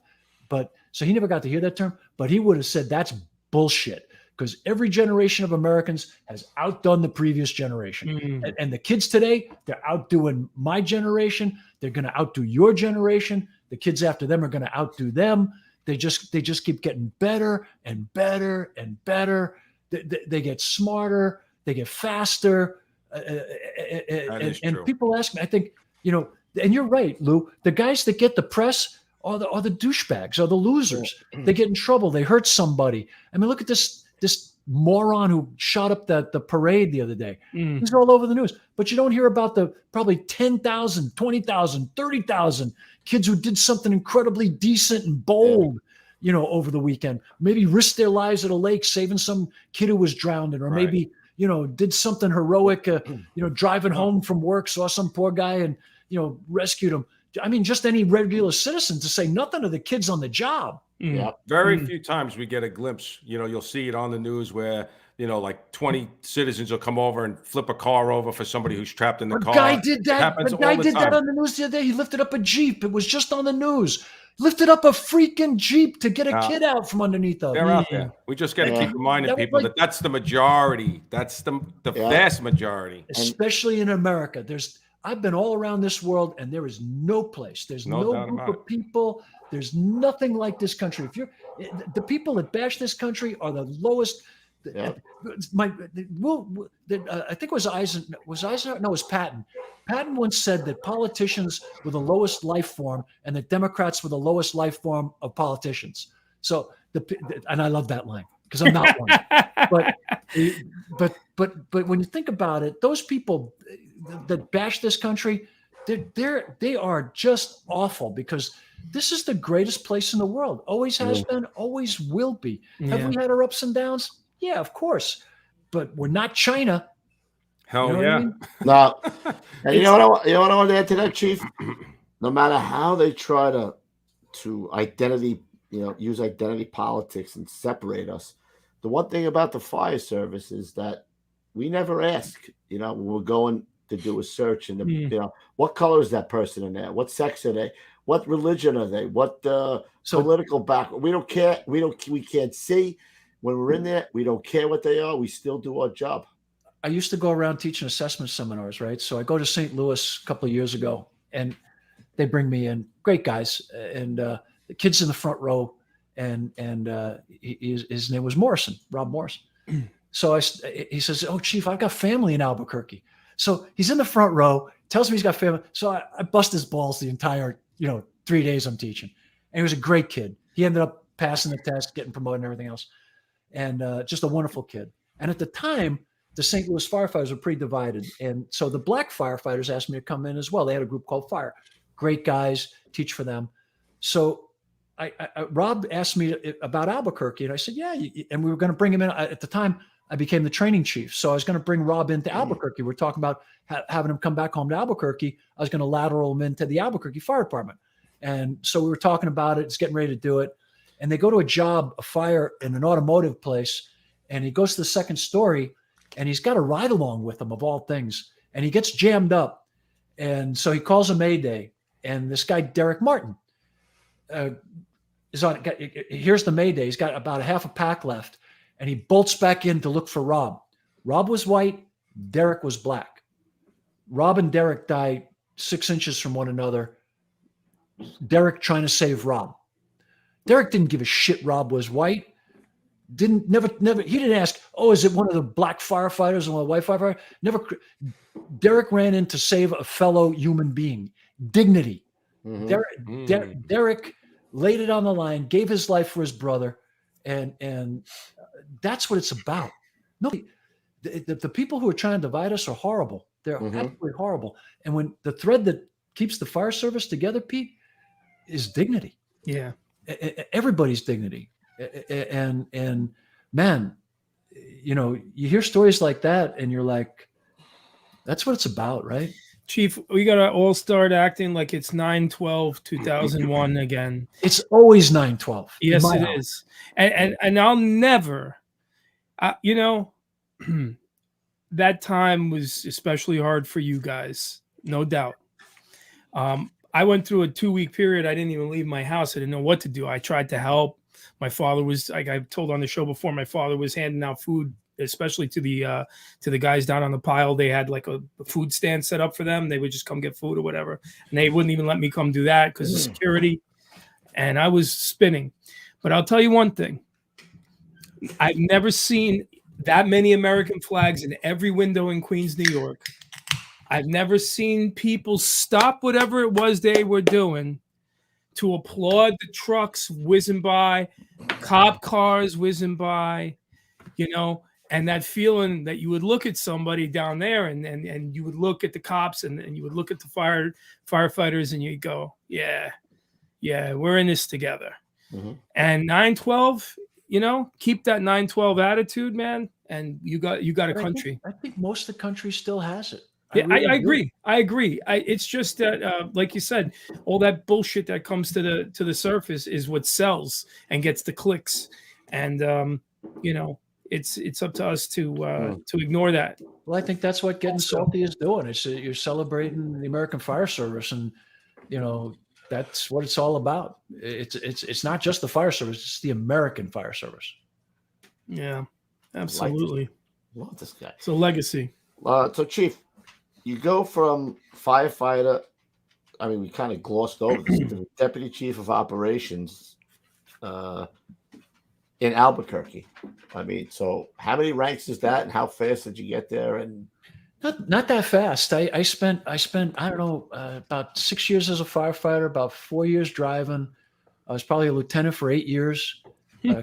Captain was short. Captain for only about 2.5 years. Maybe 3, and then I made battalion chief. Then we had district chiefs. We had assistant chiefs. We even had a rank called commander. And they're all by test and competitive test. Shit. So, and I tested well. So the guy who wasn't too good in college was pretty good test taker on the job. But I was getting tested on firefighting stuff. It wasn't physics and chemistry, and it was stuff that I really loved, you know. So you retired at the highest rank, deputy chief of operations. Yeah, that was the highest. That was your highest attained rank. I was XO to the fire chief. Yeah. Wow. Yeah, he was a good guy. Robert Ortega was one of the best firemen I ever worked with. He was a wonderful man. So Albuquerque, New Mexico has the Rio Grande River runs through the middle of it, right? Separates the west side and the east side, and it's not a river like the Hudson River. It would be like think of a creek. Think of a very shallow creek. Compared to the Hudson, really, is it? Yeah, you can walk across at any time. Oh boy! No, you can. You see people doing it all the time. You see the people down there where you see like on the migrants coming across now. Why don't you just fill the thing in? That's the deepest part of the whole damn river. Fill it in. You get further up, it's even more and more shallow. Really? Oh yeah. That's not, you know, like when you hear about it, because I'm into like Old West folklore. You're like, oh, that mighty Rio Grande. Yeah. It ain't so mighty. Oh my God! That ankle deep Rio Grande is something else. I would have filled that shit in. Deeper, but so we had this thing called the Bosque, which is the area around it, right? And so for like 50, 60 years, they did nothing with it. And it was all overgrown. So 4th of July weekend, God, back in 95, 5 or 6, it lights up. Some kids playing with fireworks. It's 95 degrees, 0% humidity, 50-mile-an-hour winds, and this shit catches fire, and it's raging. And so it's burning so bad. We got ABC News, Good Morning America, all those people show up. This thing's off to the races. So we just about get it out, and this urban outdoorsman camping out in the woods there blows up his fire, and we're back to the firefighting, right? So this thing's raging for days and days, and Robert was my chief, and it was wild because we had I-40, which is like the major thoroughfare. It replaced Route 66, so it's the major east-west road across the country. So it's concrete and steel. So we had to keep the fire off that bridge because you guys know the temperatures will destroy the concrete. You have to tear the bridge down, and you couldn't lose that thoroughfare. So it was like a scene out of Saving Private Ryan. We had engines lined up and guys humping lines, and you'll save this goddamn bridge, and we'll die on this bridge. Like, oh yeah, hoo-yah! Yeah, back to the Alamo. Oh, it was wild, man. It was. We fought that thing for 3 days. We didn't lose a single person. Wow. We didn't lose a single house. We had hotel rooms exploding on fire. We did a great job. The guys and gals it was a y'all come fire. I think everybody in the state of New Mexico showed up at that. It was like when Los Alamos caught fire. We all went to that too. And that whole city burnt down. And so it was the Manzano Trisco Bosque fire. And I'll tell you, Robert was like the best chief in the world to have during that because I was running ops, and Robert let me do pure ops. I never had to go live in the Puzzle Palace. He let me keep a office out in the field with the guys at Station 1. So I was the XO, but I never had to go like hang out and dress or anything. I got to be like a troop, and so it was great. We had this kid Bricalt, who was actually a displaced New Yorker, on the line with us. And he goes, when you was teaching us this high-speed gardening shit, I was all pissed off, but it's paying off tonight. That's what it's called, high-speed gardening. I was like, you couldn't make this shit up. I mean, it was just, what we did and what we got to do. And it's just the greatest gig in the world. And even like John O'Connell, God bless him, probably the greatest man I ever met in corduroy and blue jean. He never heard of him. Yeah, never heard of him, right? So Johnny Rescue, Johnny Collapse. Yeah. Johnny Dirt. Right.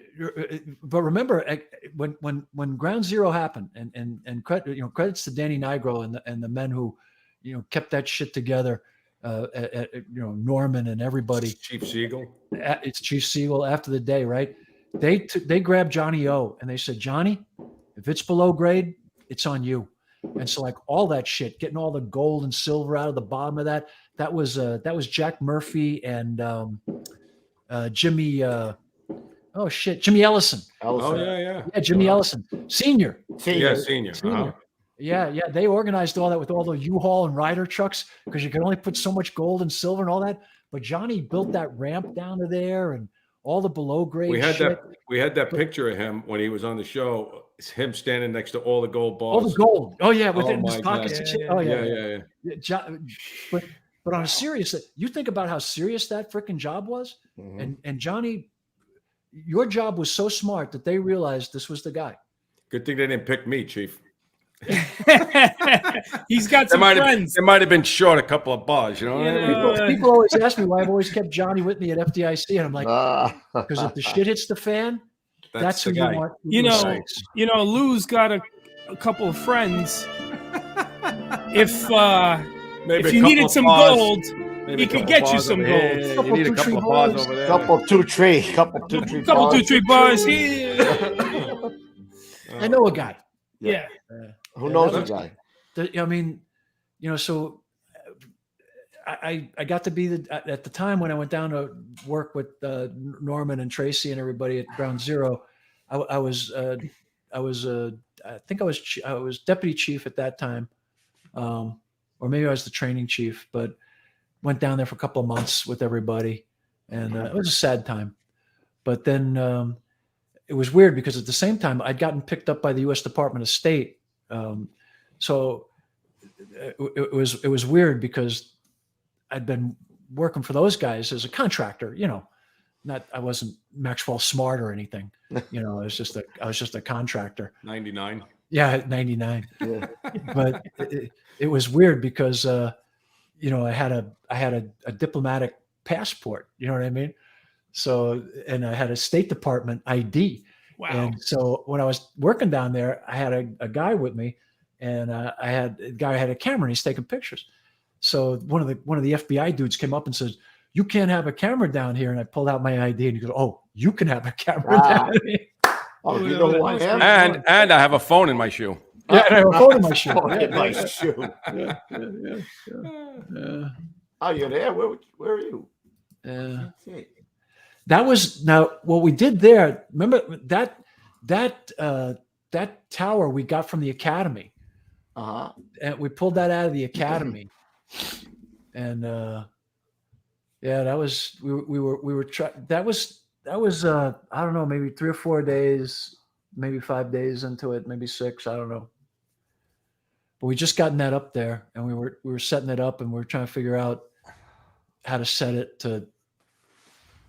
There was that one spot that John O'Connell actually was pissed off about that kept burning. So, Yeah. So this is when you were working for the State Department? at the time there, I was working for State Department and the Albuquerque Fire Department at the same time. So the State Department would ask me to go like do a job, and it was like guard duty. You'd go out and you'd go for 2 weeks or 3 weeks and then come back. Wow. U.S. Department of State. It was the anti-terrorism. When I was working for them, it was called the Diplomatic Security Division. And then it became known as the Anti-Terrorism Assistance Program. So we would fly out to colorful places like Afghanistan and, Uzbekistan and Botswana and, lovely this time of year. Lovely places to be. Mm-hmm. And wow. we would What are check those out. ID cards there, Petey? Oh yeah. Yeah. We get to the ID card. I was about to ask about these next. Tell us about these Albuquerque. Well, first of all, whoa, there you go. Look Isn't at that that terrible? guy.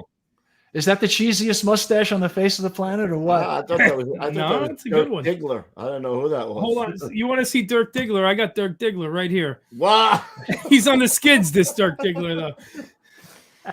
Holy I would never. moly. There's no way I would ever say that's you. There's I know. no way. Shit. Like usually you could see the guy in there somewhere. I don't even see you in there. No. So that was back in the day. So the thing that's blocked out, that's my social security number. Yeah, right. They Wow. would They used to never put your that social on there. security Yeah. number on everything. Right. But look at this guy. Maybe a little Holy bit. moly. Maybe. No, I don't. I don't. I don't know. I see the eyes. It's the eyes. Right. He It's kept in the eyes, Chico. It's in the It's eyes. in the eyes, Chico. Yeah. So how did the engineering, the editor in chief thing come up? That's you too.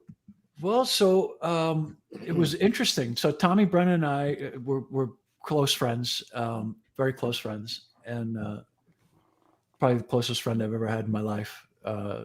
And Bill Manning up and quit one day. And so a bunch of guys put in for the job, Ricky Lasky and Johnny Salka and Dennis O'Neill, really great friends of mine. We were all on the advisory board together. So like the whole advisory board put in for the job. But I had picked up this little job in this little Republican ghetto in Texas with track mansions called Capel. And really, they had like the Fire of the Month Club. So my first week there, they asked me what we need. I said, we need a ladder company. They said, okay, go get one. Literally just said, okay.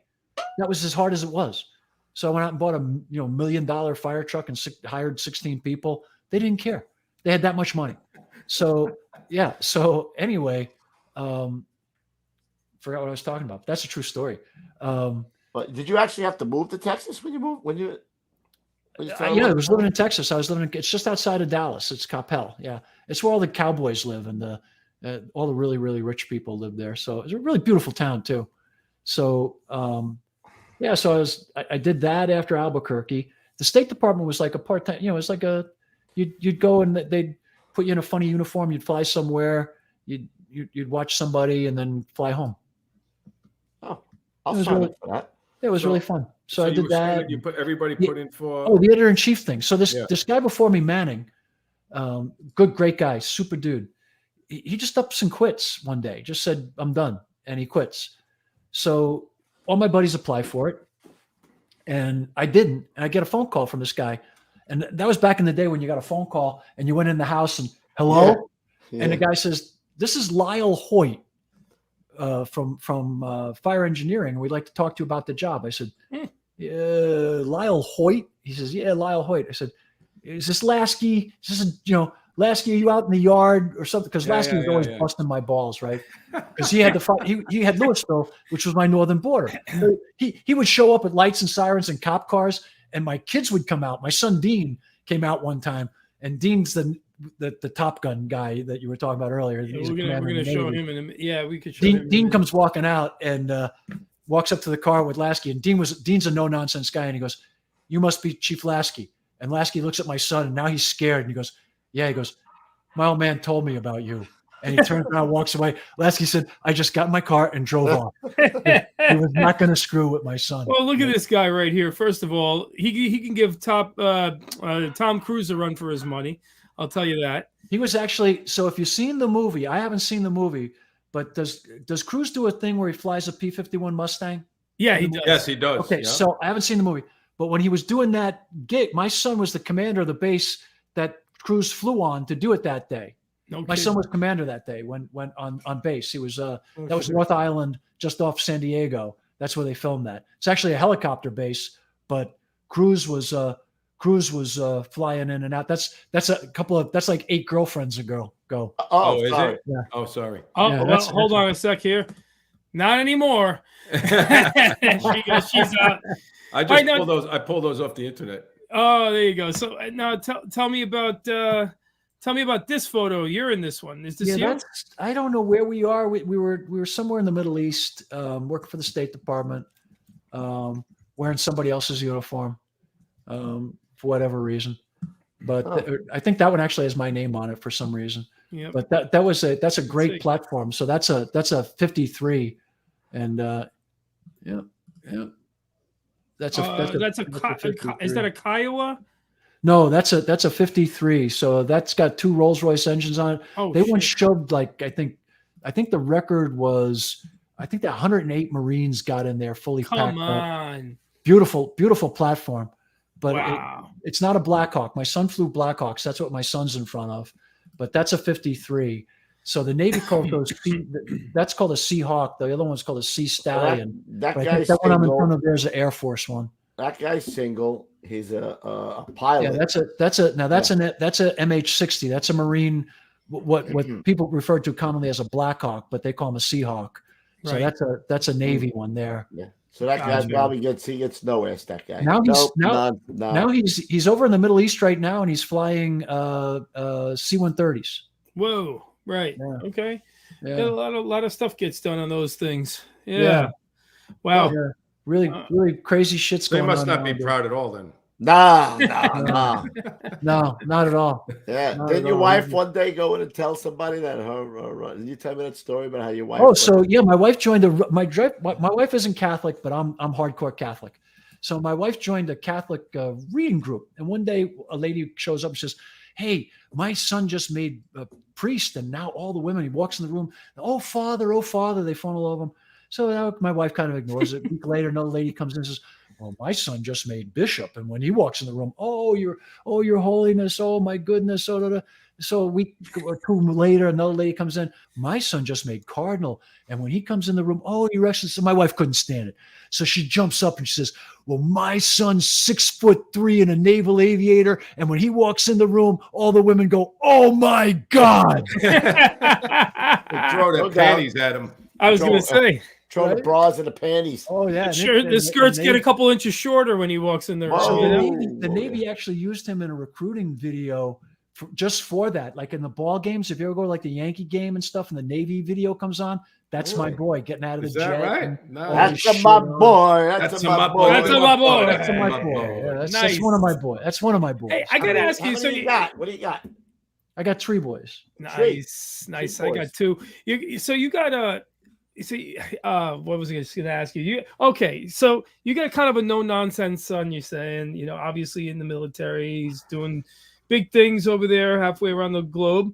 What does he say about your, quote unquote past. You know what I mean? Because you had a future back then. But what does your son say when he sees photos like that and he hears stories about Alva and them? You know. Well, that doesn't impress him that much. What was interesting was when he got, we got full access to all my records. Yeah. Oh, enough said. Did he give you like the third degree? Was he like, so you remember that time you told me not to? Yeah, right. Yeah. So here's a story about him. So it's a good story. So in Navy ROTC, he went to Purdue. So Navy ROTC, you spend a summer with the Marines, a summer with aviation, a summer with submarine warfare, so you can know all the aspects of the Navy. So he's getting onto this, I think it was the Pennsylvania. And the skipper in charge of it was a guy named, wasn't Moore, Olson, was Scott Olson. Scotty Moore was the SEAL in charge of another friend of mine. But anyway, so it was, at the time, I think he was Commander Olson. So my kid's getting on the ship with a bunch of other, midshipmen. And one of the guys says, and the kid's always busting his balls. Your dad is where? He said, oh, my dad's in, he's in Kuwait, or my dad's in Kenya. Or my dad, your dad's a spy. Firemen don't go all around the world. I'm only a fireman. I wasn't a spy. Teaching firefighting shit. So anyway, he gets on the Pennsylvania and says, you're having dinner with the captain tonight. And my son says, sir? He goes, yeah, apparently your old man and the captain are buddies in the CIA together.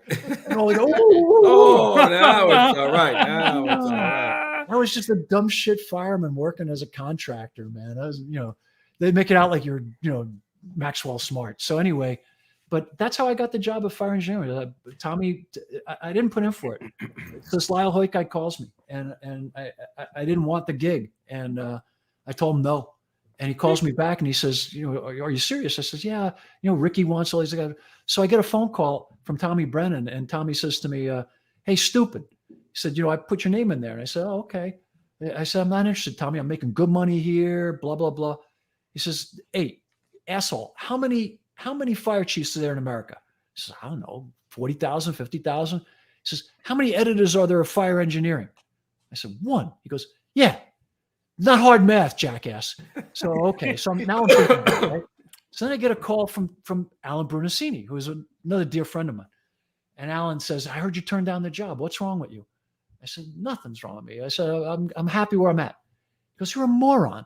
I said, what if I'm no good at it, Alan? He goes, then you can walk around like Brennan telling everybody you're the former editor of fire engineering. That's a true ass story, man. Holy shit. So how did you get with that? Did that come the FDIC, the convention over there? How did that happen? So fire engineering owned all that. So fire engineering runs FDIC and so I run fire engineering. I run the Journal of Emergency Medical Services. I run Firefighter Nation. I run Fire Rescue Magazine. I run all that stuff falls under me. And I'm like every other chief. I don't do anything, but I take credit for all of it. Good job. So yeah, no, it's beautiful. So all these really super people like Pete, like you guys don't do squat. Pete's doing all the work. Oh, and you guys look great. Oh my Lord. Oh, no. They got some kind of man bro shit going on. Oh no, I'm dying, right? Oh no, right? Oh no. Listen, Lou's nodding his head. Cubes, Lou is in. Lou's in. I'm going to say this, okay? What people don't see, this is the technical stuff right here. Okay, cool. You know what I mean? Like I got the technical stuff. I can hit a few buttons, like that one or whatever, right? But Coobs is the idea, man. And Lou is in constant contact with most of the guests. And if not, Coobs is. I'm kind of like, if I'm editing something, that's cool. If I'm broadcasting something, that's cool. But these guys get down, man. Teamwork. No question. Makes the dream work. You know about teamwork. Absolutely. We all have our roles to play. No, and that's 100%. And that's the nicest thing about the job is that, and even going into fire engineering, I just treated it like still being on the job. Like I hired David Rose. He's my XO. I hired him as my XO. He's like my deputy chief. You know what I mean? Mm-hmm. You just, or my assistant chief, depending on your job. Like some jobs, the highest guy other than the chief's the assistant. Some jobs it's a deputy. So David's going to be like my XO. And then when I bow out, David's going to take over. But I didn't have that. When I showed up, I didn't know nothing. I couldn't spell editor. And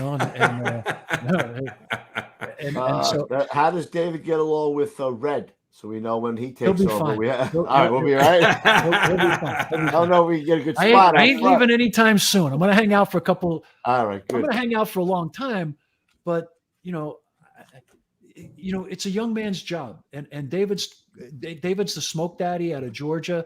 He's head of the Georgia Smoke Divers. You ought to have him on the show. He's one of the most squared away firemen on the face of the planet, and one of the greatest human beings.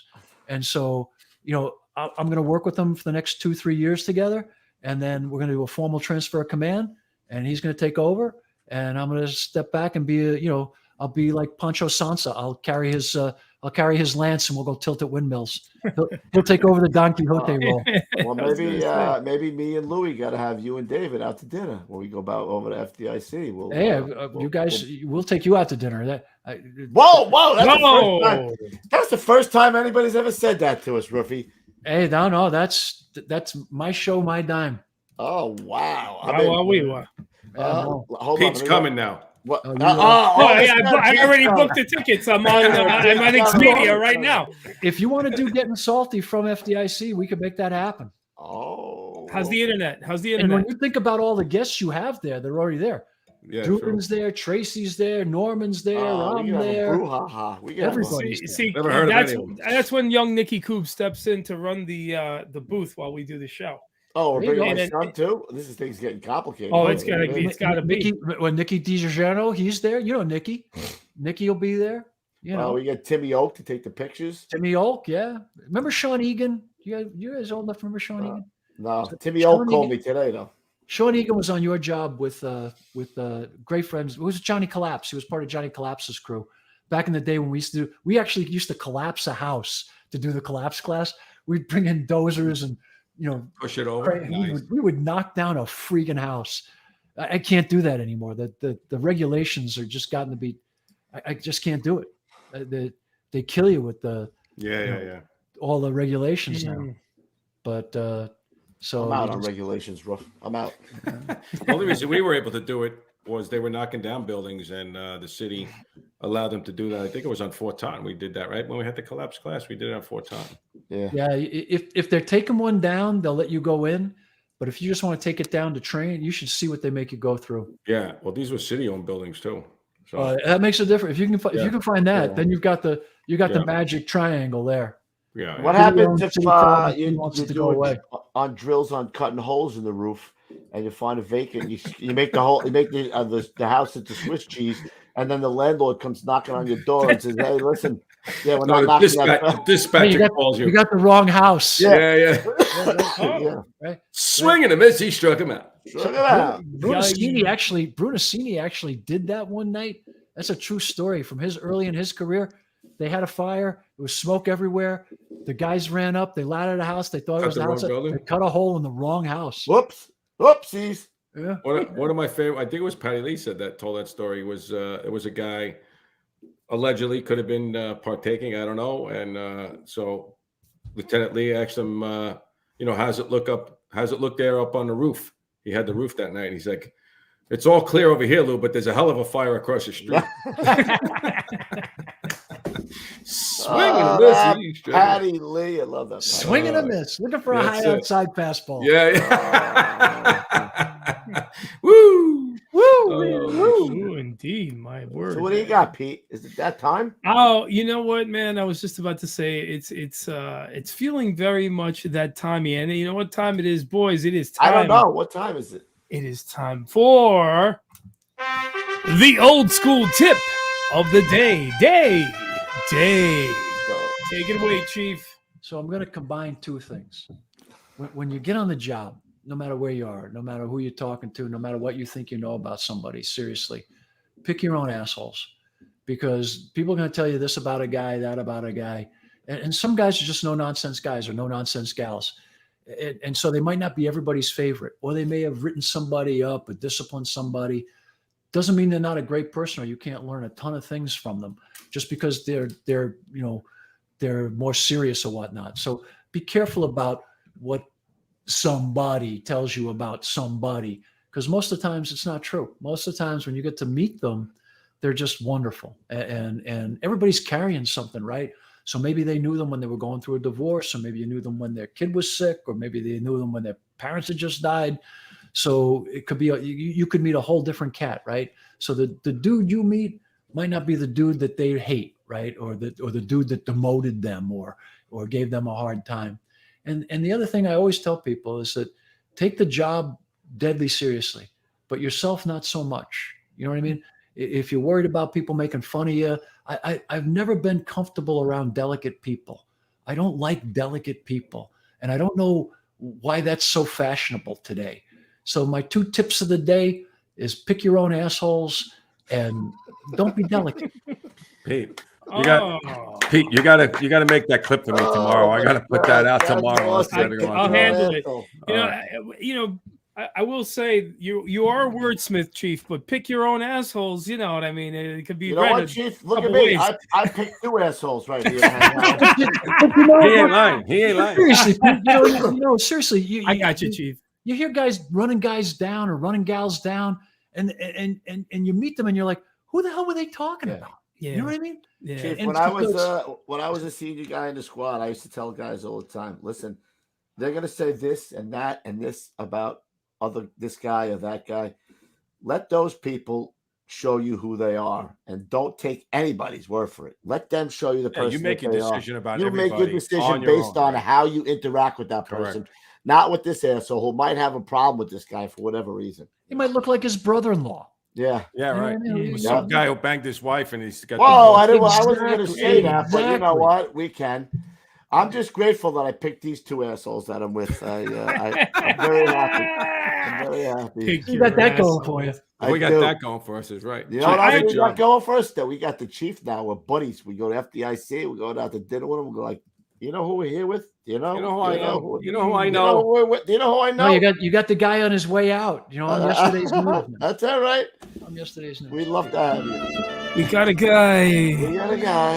Who gets the best seating. You understand? His back needs to be in the corner, though, so he can see the front door as people come in. All I know, Pete. With the guy with the middle finger with no shirt, I know this guy. All I know is that Ruffy and I were FDIC. We walk into an Italian restaurant, and whose picture is sitting right there in the foyer. This guy, like, oh, I know that guy. Look at that guy. He must be famous or something. It's like Joe Namath and Chief Holton. It was actually exactly like that. I mean, holy smokes. My kid walked into a place called Rick's Cafe in Bahrain, and no shit. So yeah, and he's with a bunch of young sailors, and he says, "Hey, Lieutenant, your picture's on the wall." And he goes, "You jackass, that's my dad." That's my old man. Right Oh there. my God! Yeah, I was there with the last time I was there was with John O'Connell. Johnny Dirt. Yep. Bahrain.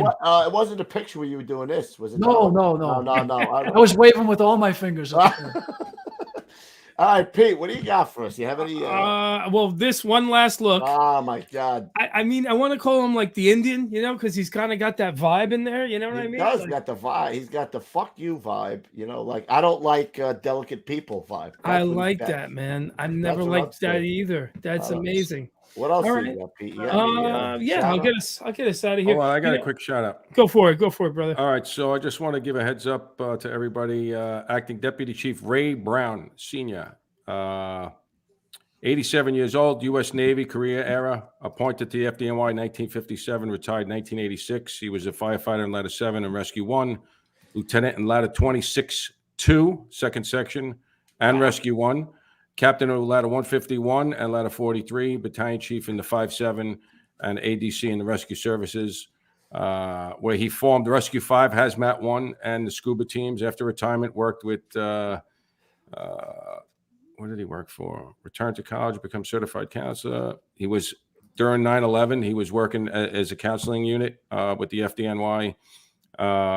He has 3 sons and 4 nephews on the job. In fact, I work with Paul Brown in Engine 290 and Ladder 103. So he just passed away, unfortunately, 87 years old, had an incredible career and incredible life.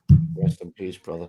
Yeah. I want to give a shout out to also a guy who's always in the chat, who's been on our show, Captain Jimmy Graham. Hey, Captain Graham. His brother passed away this past week. So our condolences out to Captain Jimmy Graham and his family. Yeah, sorry to Rest hear in it, peace, Cap. Thomas. Yep. Rest in Hey, peace. Chief, Thomas. what do you got there? You were going to show us something. So it's a medicine pouch. What kind of medicine you got? What do you got in there? Is that what you had your, maybe one for you, two for you? You carry finely ground corn grain. Uh-huh. Okay. And so I carry that, and it's an Indian thing, a Native American thing. Nice. And scapula that my dad wore when he died. They wore it all his life. My dad's scapula, and then this was given to me by an old Navajo guy who was a super guy. He gave me an old chipped arrowhead. Oh, that's so cool. That's really cool. Well, carry it with me everywhere. So they're very religious people. They're very spiritual. Yep. Spiritual people. And this and my Catholic Bible are with me all the time. Nice. That's amazing. Now, well, when you say corn grain, is that short for like cocaine? I just want to know. I'm not judging. I'm just saying it is. So grain is really important in spiritualism, because obviously life and food and all the rest of it. And they would grind it very, very fine, and you carry it with you to keep bad shit away from you. Yeah. The juju. Yeah. The Maloik. The Maloik. So I wish I would have had a pouch of that 2 wives ago. I would have been in the trouble that I'm in, you know. So guys, this is so Dennis Weimer in the chat's reminding me about 5 bells. So I just wanted to say, so one of our super chats that came in was from a gentleman named David Ailes. He's saying, "Hey boys, not to kill the vibe, but can I get the 5 bells for a line of duty death from a neighbor department from where I'm from?" We would love to do that, but I think that it would be more appropriate that we get the name and the department from where this gentleman was from. So can we please get emailed at gettingsaltyexperience@gmail.com, and then we'll do that on the next show. I'll make sure to read that out. But I don't want to read that out and just say, hey, David Ailes' friend or whatever, we have a name of department, please. Yeah, we'd like to know the whole details. So before we go, and Chief, just hang in there with us. I'm going to do a quick read of the end of the night stuff. You guys all know the deal by now. We're on all the players. That's audio players. I know you might be watching right now live on YouTube, but we're also on iTunes Podcast, Spotify, wherever fine audio podcasts are found. So definitely subscribe there. I listen to podcasts all day long while I'm doing stuff. You can listen to ours, guys, but if you are here at youtube.com/gettingsaltyexperience, hit that like, subscribe, and share button. Helps us out, man. Tells YouTube you want to see more. And if you don't want to see more of the Chief tonight, I don't know what the hell's wrong with you. Pack up your bags, get the hell out of here. This is one of my all-time favorite shows right here. So definitely top 10 or top 5. Instagram, guys, at Salty Dog Inc. That's where you'll find us. Mr. Refreno is curating those photos. He's like a curator of salt. It's like Morton's. It's like Himalayan pink salt. It's like Firefighter salt. You got it all in there, man. So, that's right out of the Bible. Yes, it is. Salt of the earth. Boom. If your salt loses its flavor. Yeah, that's it. At the end. All right, guys. Also, gettingsaltyapparel.com, where you guys will find the coolest, freshest Firefighter apparel and accessories in the game. Thank you for your support, guys, in the super chat. If you're watching this post-mortem, that means, not live. You can always hit us up in the super thanks. We appreciate that. Facebook Getting Salty fans page. My goodness, we're 45,000 or something now or more. Getting Salty ads, guys, at gmail.com if you want to advertise with the show. Getting a lot of interest there. Hit us up. I'll give you my spiel. Yeah, maybe like fire engineering wants to have it. I'm just throwing that out there. I don't know. Maybe, possibly. I don't know. Maybe. Getting Salty Experience at gmail.com if you want to email the show your questions for Q&As. And then for our Cocklofts and Cocktails, our news shows, hit us up at coopspodcast@gmail.com. We're looking for fire photos, helmet cam footage. Doesn't have to be any of this, doesn't have to be of yours. Just give us the story behind it. Make sure you tell us what, who, what, where, when, why. That's usually a story. It has 3 parts: beginning, middle, end. All right. Hey, I got a super fan, this buddy of mine. His name's Morty Strauss. What up, Morty? Morty. He's one of your biggest fans. He watches every show. So he said to Say hi. Hi, Morty. Morty. Wigs come off. Morty. Hey, Morty. Come off. You gonna give me that money, Morty? Huh? You gonna give me that fucking money? Jimmy, Jimmy, I just want my money, Jimmy. I just want my fucking money, Jimmy. Jimmy. You know what, Morty? You're an unconscionable ball breaker. Let's go get that Danish. Yeah. Morty just the ice pick in the back of the neck. Oh, I thought he'd never shut up when he scrambles his brains. What's Jesus. the wife's name? I don't remember. Oh, Bell. Belle. Oh, Pete pulling that out of his ass. Listen, we got a lot. Our guys have been sending me a lot of cool stuff from Kuba's podcast, so we got to do a couple of episodes. We'll record those coming up. Monday, we were supposed to have a hard charge in Chicago Chief, but I didn't tell Ruffy he wants to postpone. So instead, we're going to do a show about the history of the Hearst tool. Nice. We're going to talk to a guy one of the first departments the first department who received the Hearst tool. So we'll get that. I'll send out all information. Who do we have on Thursday, Ruff? Is that Mooney? Chief Jack Mooney, yes. Mooney from 103. Jack Mooney. Mooney. 103, get it? 103. I don't know where that is. Follow the smoke, right? I know. And then I think the following Monday, I think we got the Firehouse Dolls Chief. Is that right? That'll be a classy show. No, that's in August. That's August. You keep saying that. The 15th. No, the 18th. We have Random Thoughts with Sarno and Clet. With Sarno, Clet, and Bruno.